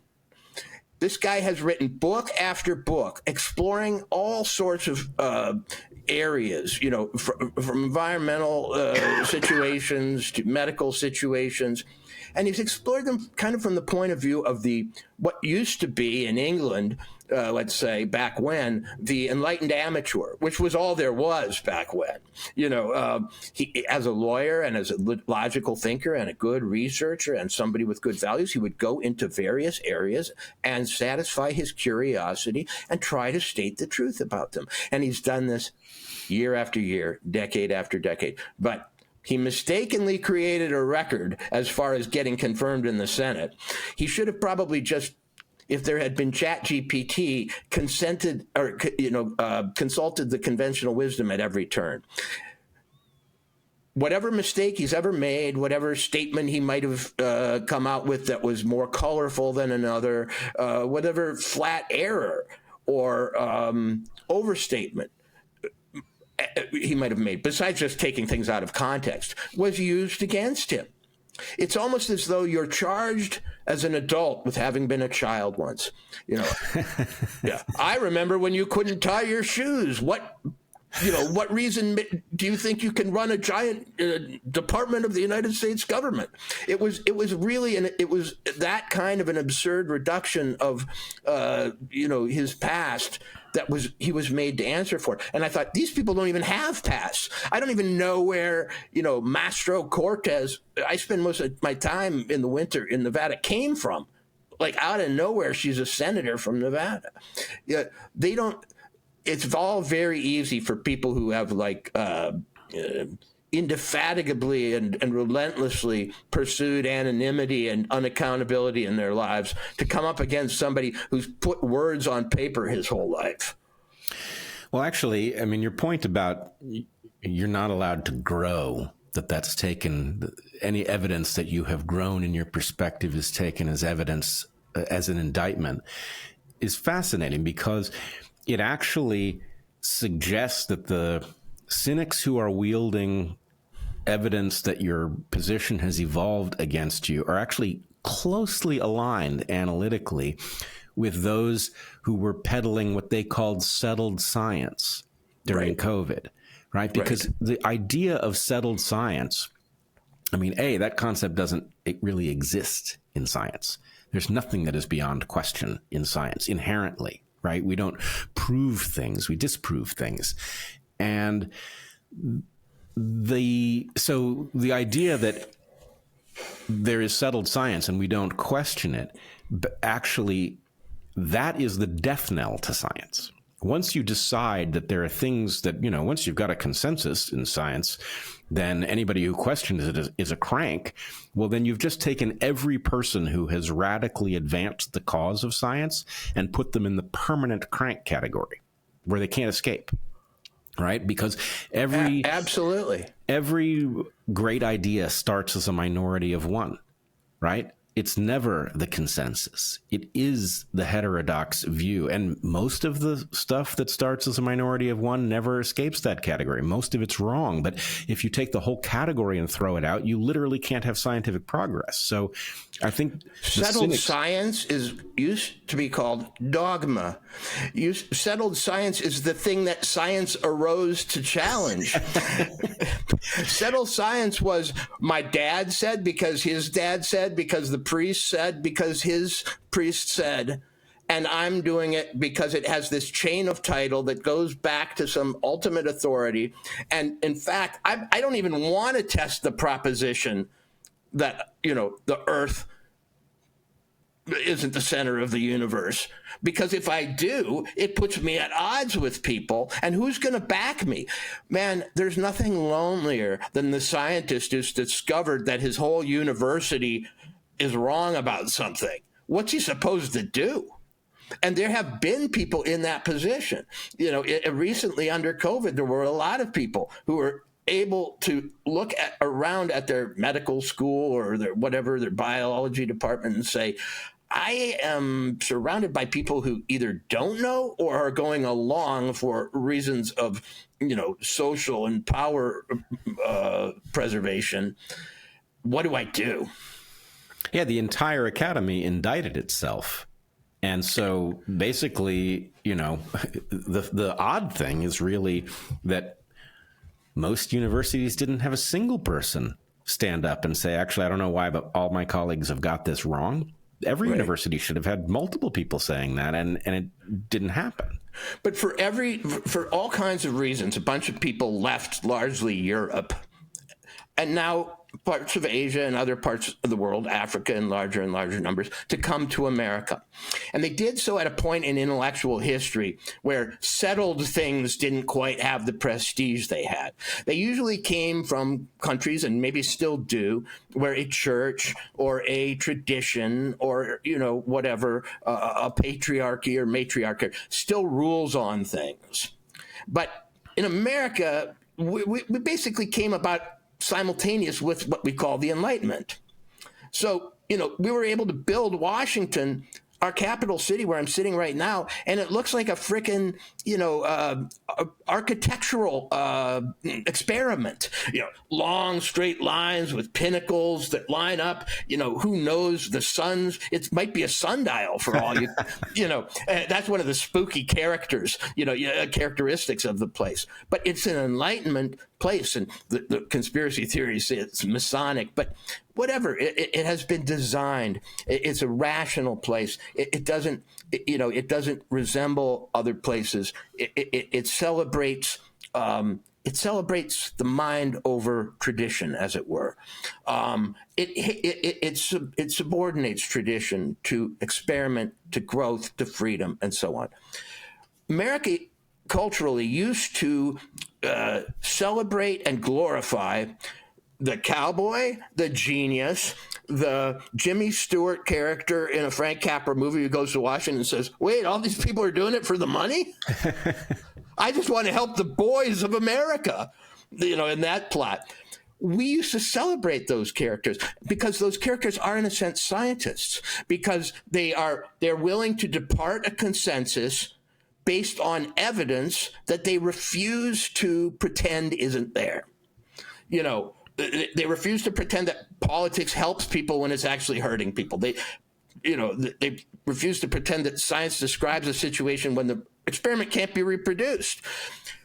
That used to be our default setting. What the hell happened, man? How did they beat that out of us? Yeah, what the hell happened? And I mean, the problem is that the lessons that are most relevant now are just slightly too old for us to map them correctly, right? Because what is taking place here, I've heard people call vaccines the religion that has overtaken the Senate. I called them I said, I literally said that on Twitter. I said, who would have guessed that the American religion would be vaccination and vaccines? All right. Well, I don't mean, I love that point. I want to kind of correct it for one thing based on my own schema. Right. Which is that I would argue that a religion is a cult that has been refined and has stood the test of time, that has been refined by evolution. And therefore, we have lots of cults which are more harmful to the people who believe in them than beneficial. And only occasionally does something evolve into a religion that is more beneficial to the people who believe it than harmful. Mm-hmm. But so anyway, my point would be this vaccine stuff, it's a cult. It's not a religion. And the irony of it. Yeah, I'll definitely see that to you. Definitely, you're right. But the irony of it is that you're watching, Elizabeth Warren and Bernie Sanders and the rest going after Bobby Kennedy when Bobby Kennedy's knowledge on this topic is encyclopedic. I know that because I've spent hours talking to him about it. I've learned many things from him that I did not know that turn out to absolutely revolutionize my view of what these things are. Most of these people who are raising their voices and pretending that Bobby Kennedy is some threat to health don't know what an adjuvant is or what effect it might have. We just had a psychic moment. I wanted to sit because I was sitting so close behind him, and because I'm the kind of guy that everybody can see I am, watching me gesture and lean back and forward. I wanted to go up in his ear and say, ask them what an adjuvant is. Yeah. If they love vaccines so much, ask them how they work. Say, what is a vaccine? I'm not sure that we're talking about the same thing. What's a vaccine to you? At one point, he was challenged on the notion that he had once said the COVID vaccine has been the most, dangerous or harmful vaccine in history in terms of, side effects. He was challenged on that as though, well, he said, well, I can only say what has been reported through the VAERS system. Right. And the minute he said that, they said, that's not what I was asking. That's exactly what they asked, whether they knew it or not. Right. And then, but it was mostly incantatory. That's another thing about magic. Magic just, uses magic words. And vaccine has become a magic word, and anti-vax has become a magic word. And they were going anti-vax, anti-vax, anti-vax, as though just by, sheer weight of, negativity and bad vibes, they could put him down. Just call him the name enough that he'll be tarred with it forever. And I was like, well, that's like calling somebody anti-candy or something, because they don't like certain kinds of candy, or they think sugar's bad for you. But there was no intelligent discussion of the matter. None. They just wanted their incantations. They just wanted to berate and push this authority that they have for reasons that are really confusing once you see them in person. You go, how does Bernie Sanders win an election? How does Elizabeth Warren do it? Why would you want to even be around that person or see them on TV? It's actually mysterious to me. And some of the non-entity senators, you have no idea how they got there. Through what machine were they placed in that role? Well, I remember thinking that when, what was his name? George Bush Sr.'s VP. Why am I blanking on his name? Quayle? Dan Quayle. When Dan Quayle suddenly showed up on all of our radar, and it was like, well, what was this guy doing in the Senate? Absolutely. How could he have gotten there? But as I also say, over on the right side of that horseshoe, there was Senator Ron Johnson, okay? And I have met him before, only once. and was able to listen to him and give a talk and hear him in conversation. And he was listening the whole time to Kennedy. He wasn't taking notes or doing any of the theater of paying attention. He didn't have anybody telling him what to do. He wasn't turning to an aide. He was listening the whole time. And, then he had some very probing, very, I think, pertinent and legible questions for the person. And I thought, okay, that guy is the standard. He's the control. That's what a senator would do. They'd listen. They'd think about the principles and the stakes. They would address themselves to the matter in a serious way. And then they would let it be answered and listen and not interrupt. Okay, that should be the norm. But it isn't. That was the exception. That's what the founders envisioned as what legislators should be. They should be citizens who go there to represent our interests and employ their special powers to call people to testify, that have a staff to help them integrate information. And, that really is who Ron Johnson is. And so anyway, the idea that there are a couple of these exceptions, but the others, they really are the money changers, right? Bernie Sanders turns out to be a pharma money changer, right? And the whole story is just on its head, right? And the thing that I probably already said it here, but there's something to me that is absolutely maddening about watching. Yes, I get it. These senators, they have a problem, which is that they need to get reelected, and we have a corrupt system that requires them to come up with enough money to get reelected. I understand how it works. But at the end of the day, Bernie Sanders is actually willing to continue to put children in harm's way in order to protect his position as a senator. These are children. Yes, he is. And I would expect anybody with even a little bit of integrity to understand that, it may be that you can't do the job correctly. You can't keep your seat as a senator and put children first. But I would expect any reasonable, decent person to decide that in that circumstance, you have to go with protecting kids come hell or high water. And it's amazing how rare that characteristic is. Brett, at the hearings, I heard the term or the name, the title, Children's Defense Fund, used as though, what, Health Defense Fund? Yeah. Used as though it were suspicious and dubious. You run something called it was Bernie who said it. Right. He did it when he put up the onesies placard. He said something called the Children's Health Defense Fund, and you're advertising on your website. And Kennedy had to demur and say, I don't run it anymore. I'm not associated with it. I don't have an active role there. I don't decide what products they sell. But Bernie used it as though it was the most dubious name for a thing. And I thought, Bernie, it's not just, how can you project all your cynicism onto him? Maybe that's how they do it. Through what psychic trick are they able to countenance and rationalize their own lack of care for children's health? That's the question. And it is a bit of a mystery, but I think I got closer to solving it than I used to.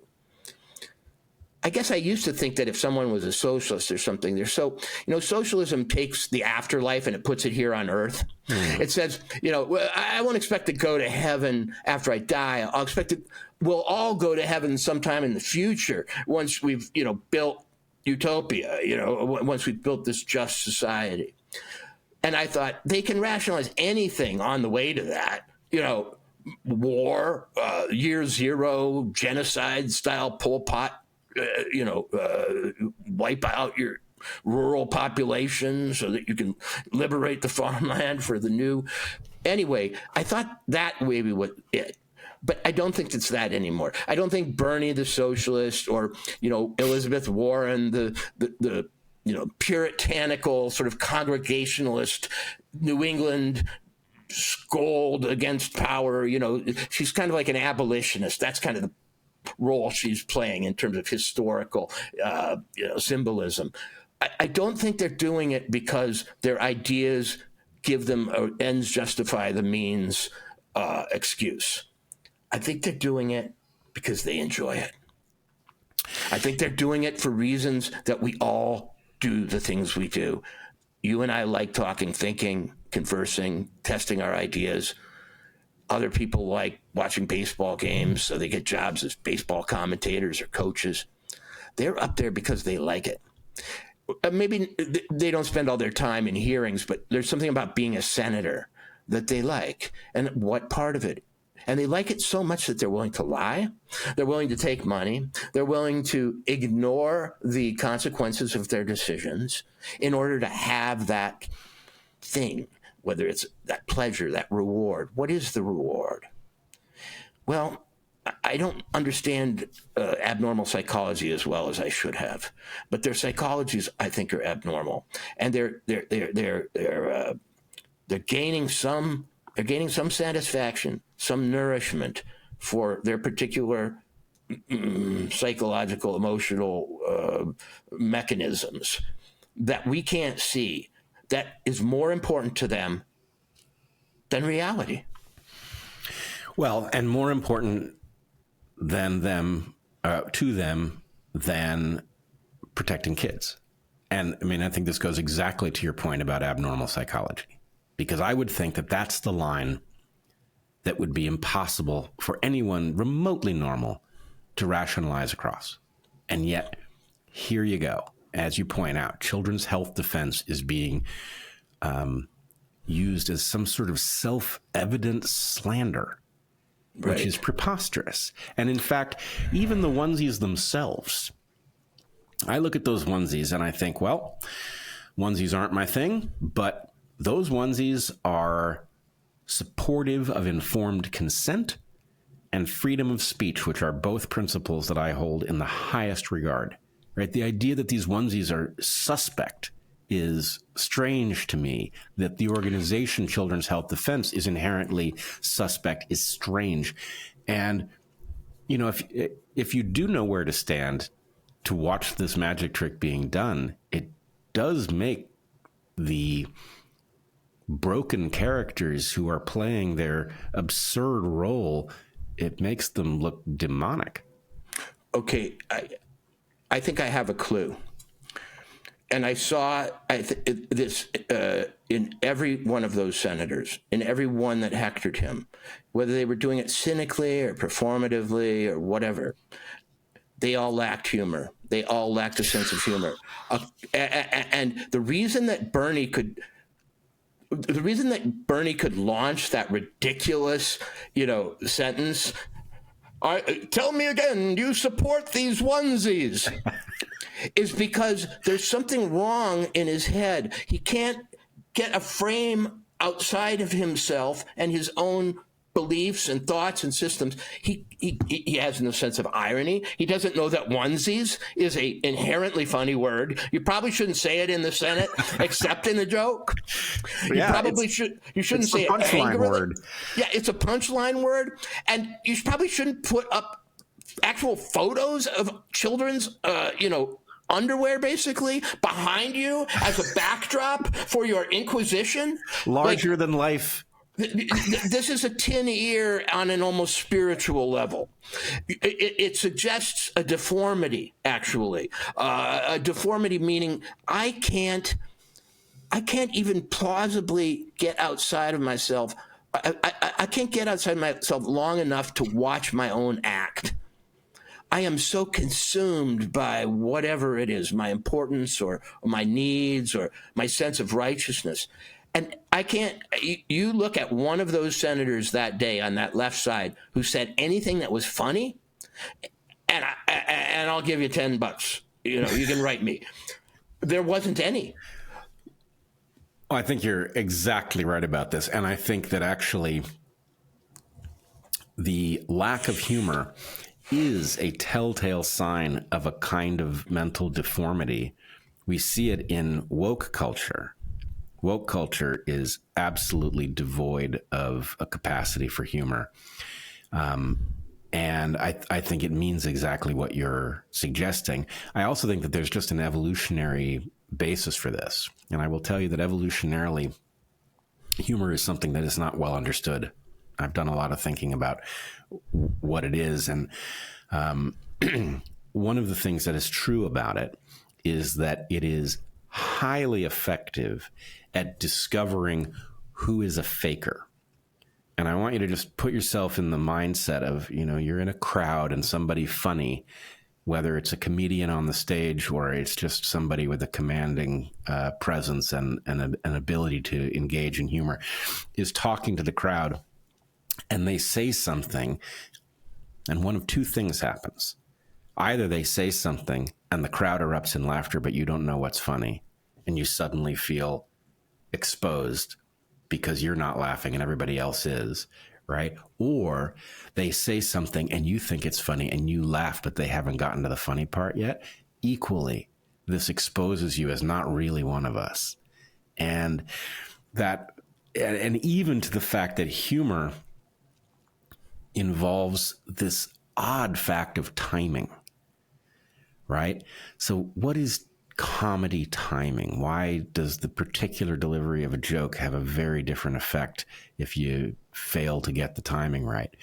And to me, it's like there's a trigger, and if you are one of us, there's a certain count before you get to the whiplash of the punchline, and you will arrive at exactly the right moment so that the whole room is in resonance, right? Laughing at the same moment. But if you screw up the delivery, then the point is you break the rhythm of it. And so people arrive haphazardly at the recognition of what's funny. And it doesn't function that way. Anyway, the point is all of that only works if you have, in a sense, a shared consciousness, right? If you've been raised on the same stuff in the same context, so that your mind, you have an individual mind, but that mind is also part of a collective mind that knows what's funny and knows what isn't funny. And so anyway, point being, your senators who lack a sense of humor are pretending to be us, but they have no sense. Exactly. Here's another moment of humor from the hearings. Elizabeth Warren or something, I think it was her, said, do you swear not to basically go to work on behalf of Pharma? And he said, I don't think they want me. and everybody laughed, because in this case, the humor was the truth. The truth in a setting in which you don't expect to hear the truth. The obvious truth spoken in a way that embarrasses authority. Nothing can get you killed faster in a dictatorship, being the one person to laugh when the dictator goes by. Right? So there is a social price to laughing out of turn.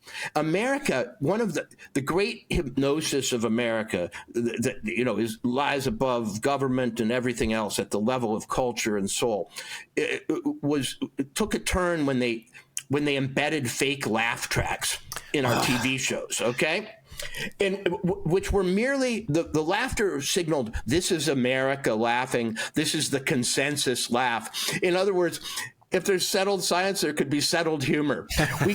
We came up with this idea of consensus comedy in America. And when you watch the late night shows like Colbert now, they are actually just training sessions in what you should laugh at. Yep. If you're a member of the class of people who buys the kind of products that the Colbert Show advertises and, likes people who wear glasses as your hosts and thinks of yourself as somewhat upscale, we're going to tell you every night what to laugh at. Yeah, it absolutely is. It is a programming device rather than a comedy that is consistent with your programming. And I must tell you, I have long regarded the laugh track as one of the great evils. The idea of manipulating a person sitting alone into feeling that they are in a room of people laughing is a shocking betrayal. And the funny thing is, there was sort of an intermediate step because it used to be that sitcoms were recorded in front of an audience who did laugh. And then I think laugh track started as an augmentation, right? It was added to the organic laughter of the audience, and then it replaced the audience entirely. And the point is, you're actually dealing with a sacred neurological architecture, right? Your mind's ability to conclude what is and isn't funny is the most personal thing. And to have some corporation decide, in fact, there was a sitcom I never saw called ALF, Alien Life Form. And the writers, never saw it either, but I know of it. Yeah. Okay. So the writers were famously coked up, and one of them, after I think ALF was off the air, talked about what the writer's room was like. And he described that they had a thing that they would do. You know, it was a half an hour show. There were a certain number of jokes that had to be delivered regularly. And sometimes they just didn't have a joke. And so they would deliver something they called humor-like substance, which took the form of a joke. And then the laugh track would be added and it would function like a joke, but it just hadn't been funny. And so anyway, I have been ranting about, I mean, I used to lecture on the evil of laugh track when I would talk about the evolution of humor. Because of exactly this issue. So it's fascinating. But the other thing that was interesting about the hearing was Bobby got tons of laughs, because at certain points he would say something, you know, like, I don't think they want to employ me, an obvious truth, and it would undercut the stupidity of the question. You know, are you really suggesting, after thundering at me for being the, you know, greatest enemy of pharma, that also I might be in their pocket? But every laugh at that thing was on his behalf, but they don't like it because they don't control it. And you know, again, it's a magic show because the audience is complicit. You know, you sit in your seat, you watch from your point of view, you don't get up and look behind the stage, or, you know, come early and watch them putting together the apparatus. You play your part as a good audience member at a magic show.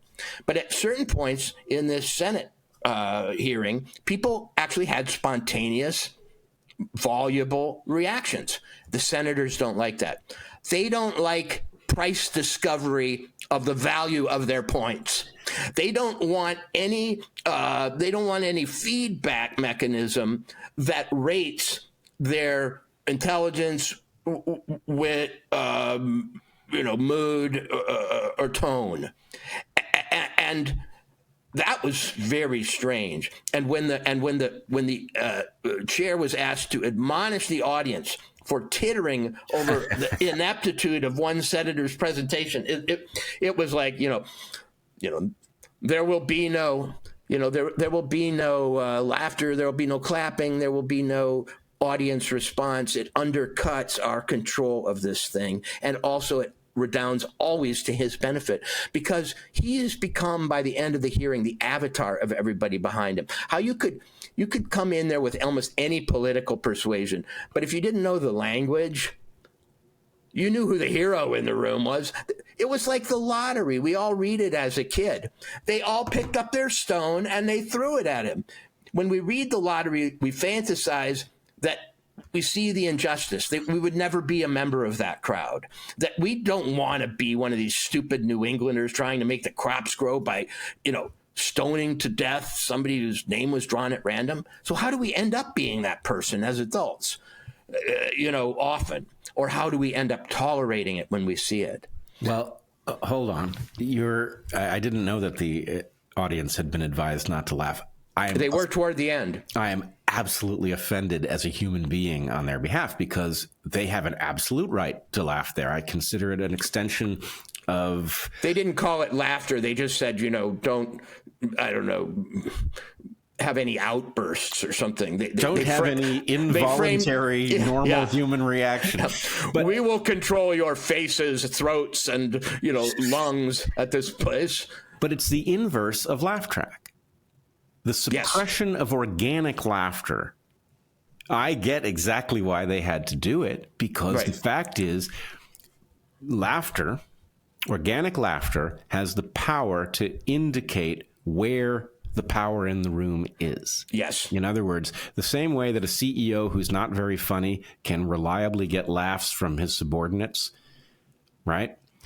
That's one kind of power. And then there's the kind of power that comes from the subordinate who is so clever that they see through the artifice, right? Yeah. And that's a very dangerous kind of power. And so the idea that Bobby Kennedy in that room is able to get organic laughter, but the senators wouldn't have the first clue how to go about it, that tells you. And they don't know, not only do they not know how to get laughter, they don't know how to stop people from laughing at them. Right, exactly. Do you support these onesies? So I guess the thing is, and thank God we live in a country where people still do laugh at Senate hearings. Hell yeah. With some of the most important and, self-important and humorless and grave and screaming powerful people who control all these resources only feet away, and probably cameras in the room, but we're still not so completely demoralized that we can't laugh at these folks. Well, that is the good news. We have, in my opinion, an obligation to ridicule the ridiculous. And these people are ridiculous, and they have been for decades. And the fact that it's suddenly visible to such a large number of people is a very welcome development. Yes. Now, they still have the power. I think they have the power to reject these nominees. I hope they understand that if they do that, that will be their undoing.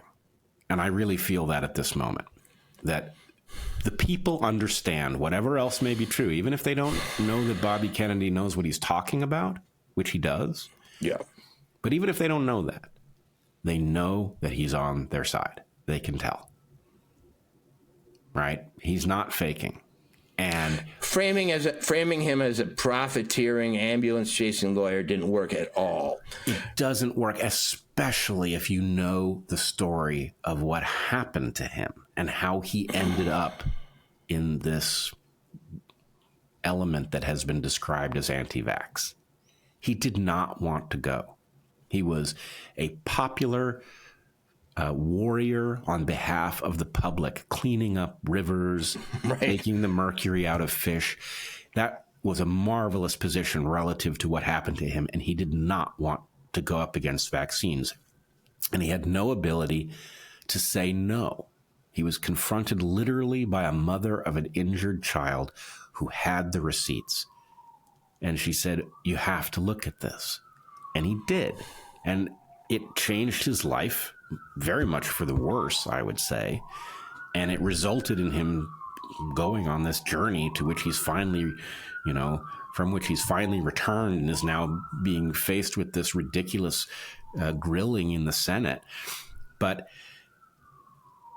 he is battling on behalf of the people on the basis of what he believes to be true.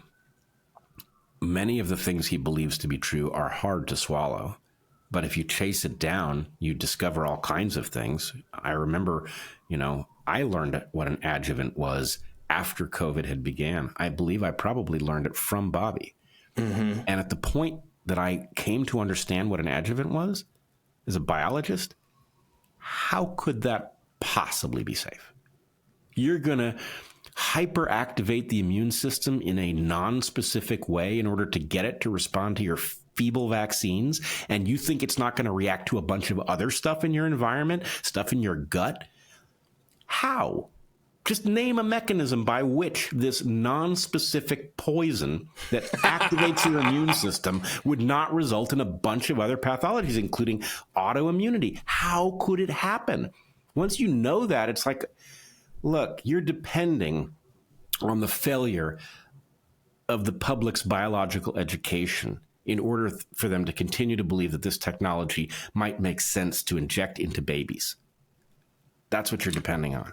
It's interesting when you talk about the mechanism of vaccines. There is an analogous mechanism in programming people psychologically. It's called trauma-based programming. Substitute for the adjuvant a trauma, which sort of gets the juices flowing, which activates, the body, which sort of creates a vulnerability for the antigen, which is the message. Now, in America, COVID was a vast trauma, and they used it to repeat these incantations: science, vaccination, trust, World Health Organization, Dr. Fauci. While America was opened up by this adjuvant, which was the fear, anxiety, the toxicity of this horrible prospect of people dying and, being socially isolated, they shoved all this down our throat and put it right deep into our brain, in the same way that some vaccines might get purchased inside us. You in that room had no idea that COVID had ever happened. The only reminder that the whole COVID drama had happened was that the COVID vaccine, the greatest thing that had ever happened to Earth, was being questioned by the vile Bobby Kennedy.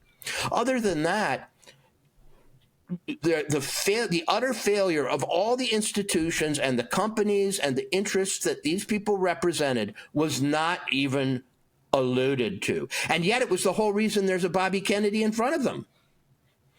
In other words, the failure of your system, your companies, your pharma, Pfizer, Moderna, the Senate that put other people in charge last time, resulted in this mass event, this pandemic. And they're acting as though they've never heard of the damn thing. And it was all roaring success.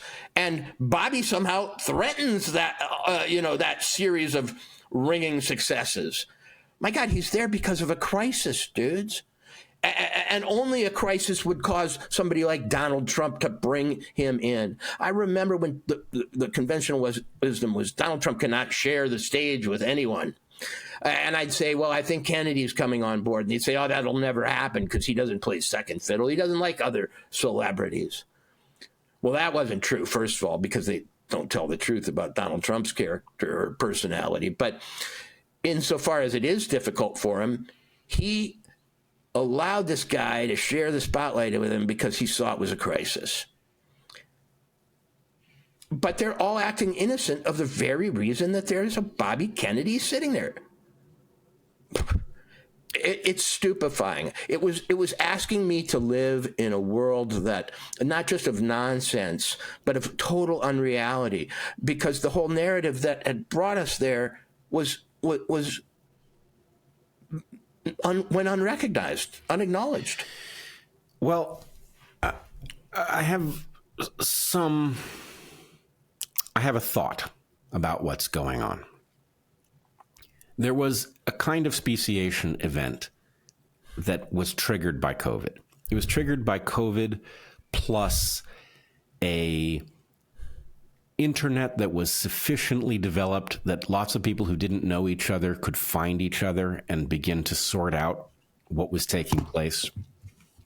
It was then, at the liberation of Twitter by Musk, it was invigorated in the ability to basically crowdsource a sophisticated perspective on reality.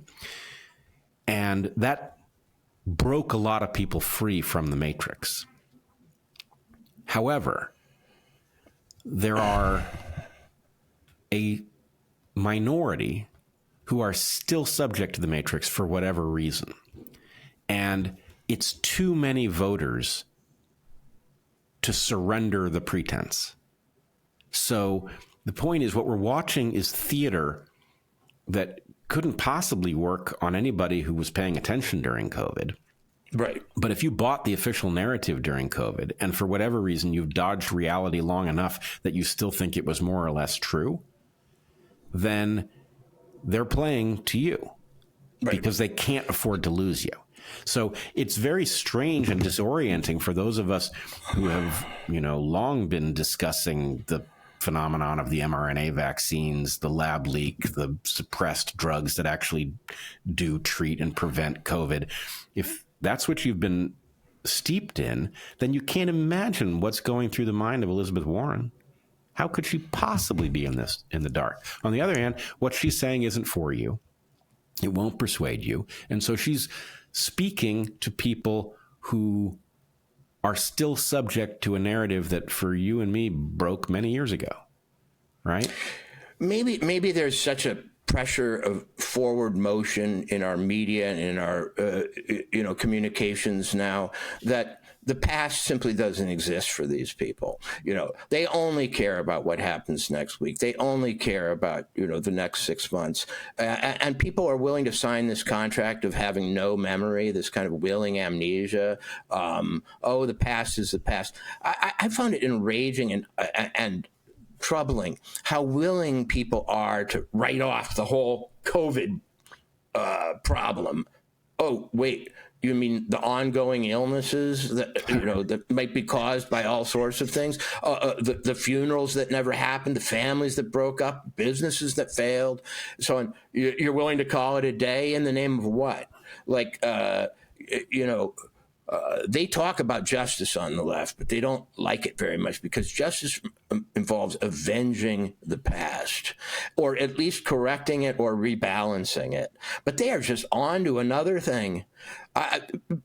The most horrible and, for me, memorable moment of this whole weekend or week did not occur in the hearing rooms, but afterwards, when a senator from Hawaii came out and accused Bobby, literally, accused RFK of wanting to run the Tuskegee experiment on the entire country. He said millions will die. Millions will die. He wants to, quote, observe the disease process in the entire American population. And at that point, it went from being a magic show to, I guess if you're absolutely innocent, it could still work on you, to being some sort of challenge to live in a fantasy. Because if you knew word one about the thing, it was such a horrendous slander that it could not go unchallenged, but it largely did.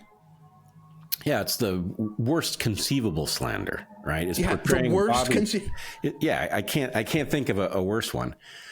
I did want to add something to your point about COVID, which I, of course, agree wholeheartedly. The harms of COVID are still largely unaccounted for. You have... And accumulating. Right, accumulating. The fact that we have excess mortality that appears to be the result of the mRNA vaccines, and that it is not... There's a normal process by which if the vaccine was toxic and it killed off vulnerable people, we should see a decrease below expected mortality rates, and we still don't see it. We still have elevated excess mortality. So something is very wrong. So the harms are not over.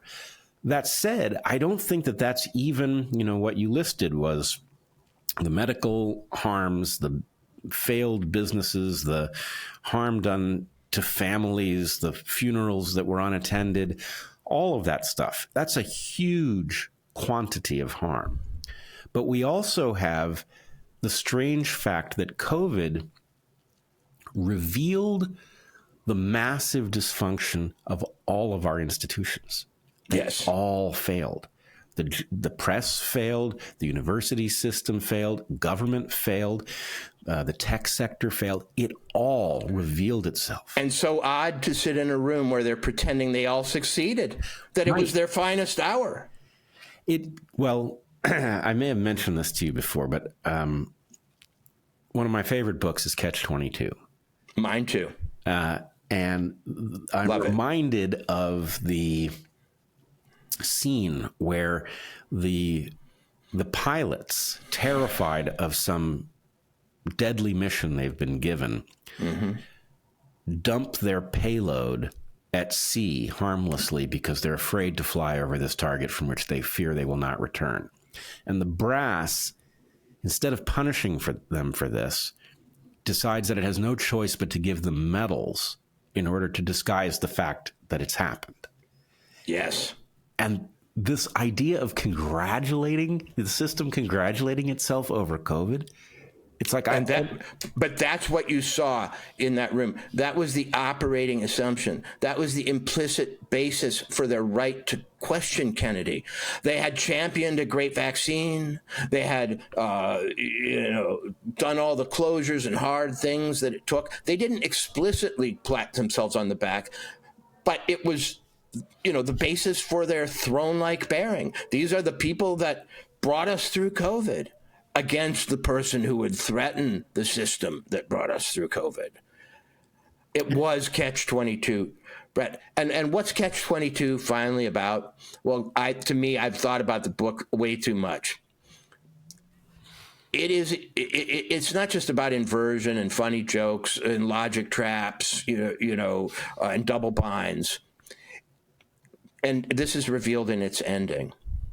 The brass say to Yossarian, listen, man, we'll send you home. He's been trying to get home the whole book, pretending he's crazy, pretending he's sick, doing all these things.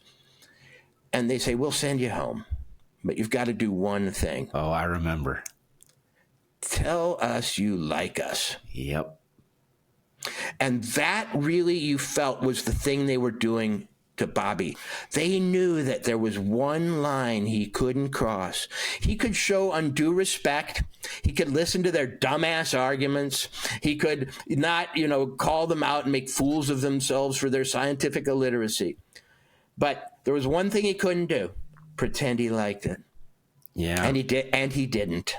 And he didn't. And so if he goes down, he goes down. But he did not betray himself. He didn't kiss the ring. He wasn't Winston Smith at the end of 1984 who goes, I love Big Brother. And he wasn't Yossarian. He was Yossarian. He refused to say, I like this. He stood up defiant. He went back for it again. Boy, they don't like it. You get the feeling almost that they would approve him if he did it. Yep, it would provide them. So I think the problem is that they're stuck with an inability to reject him and live to tell the tale. And he refused to provide them the cover that would have allowed them to acquiesce and pretend, that they had done their jobs or something. The strange thing about this, Brett, is I've heard a lot of inside gossip about whether the nomination will succeed. I've heard a lot of senators described as wobbly, even though they might not seem to be. But I can only think about it in a larger sense as, a challenge to this authority. And will it show its power by rejecting him, or will it pull back like an animal usually does when it's fighting a foe that it didn't expect would be its equal but won't give up? And I say the animal behavior filter tells me they'll approve him. I think so too. Because they'll destroy him some other time. Yep. They'll figure out what his weakness is, but right now they can't quite handicap the results of this conflict, and they'll get back to it. I think they're going to kick the can down the road. We'll destroy RFK some other way. This way didn't work quite the way we hoped. Well, unfortunately, I think that is exactly what I would predict as well, is that they will never surrender, but they will withdraw and live to fight another day. And it's like a cat. I've seen a cat fight a snake. At some point you just withdraw a little, and you wait for it to get a little more tired. Yep. And then you go in. Yep. Well, they are facing an existential threat to a system of illegitimate power, and I expect them to try every trick in the book. But I just don't think that they made it possible to reject him in this case. And I hope, frankly, that they also find it impossible to reject Tulsi Gabbard and Kash Patel. I think and I agree. And the reason that this is a triad or a trinity to us, in a sense, that we're perceiving it as that. It's not just because the hearings are near each other, but because these are three people who will stand over institutions, each of which played a huge role in what I will call the scam, the deadly scam of certainly the recent past, but also the longer term past. We have law enforcement, intelligence, and medical authority. And those are the three portals into the darkness that we've seen. Or I'll mix metaphors until I could drink metaphor smoothies, but they are linked, because authority failed at all these levels, and it tried to it tried to run an actual scam on us. Magic is different than just lying. Lying is just saying that asserting that something that isn't true is true. Magic is the mounting of a whole illusion. The attempt to get you to agree on something, not just, no, that never happened, but I'll create the feeling of something happening that isn't happening, or I'll disguise something that is happening with something else. And the illusion of COVID success, Dr. Fauci, CNN reports, whatever, the illusions that they have patiently asked us to buy into, the personalities that were created, the commentators, they've all pretty much come down. And I don't think they have much to fight with right now. And I don't think they want an outright fight, because there are people behind those TV cameras who are watching, and I think they have a sense of them. Yeah, I agree with you 100%. I'm ever more fond of your point about magic here. I hate to do this. Unfortunately, I have to go, but I hope you'll return many times. Anytime, Brett. Great. Really, anytime I do have time. I've been unusually busy. I don't know if you asked me on the air to keep my phone on in case something happened. Yes. There's been another plane crash. No. In Philadelphia, not far here from Washington. No. Yeah, fiery plane crash into buildings in the city. Not a commercial airliner, but a small plane. But wow, the adjuvant. I guess. Geez. Wow, that's a heck of a note to end on. Yeah. Well, Walter, I'm going to go check on that quickly before my next engagement. But Thank you very much for joining me on Dark Horse. I know you will come back, and we'll have plenty to discuss. Good luck on your mission, and I hope we see some confirmations maybe this weekend.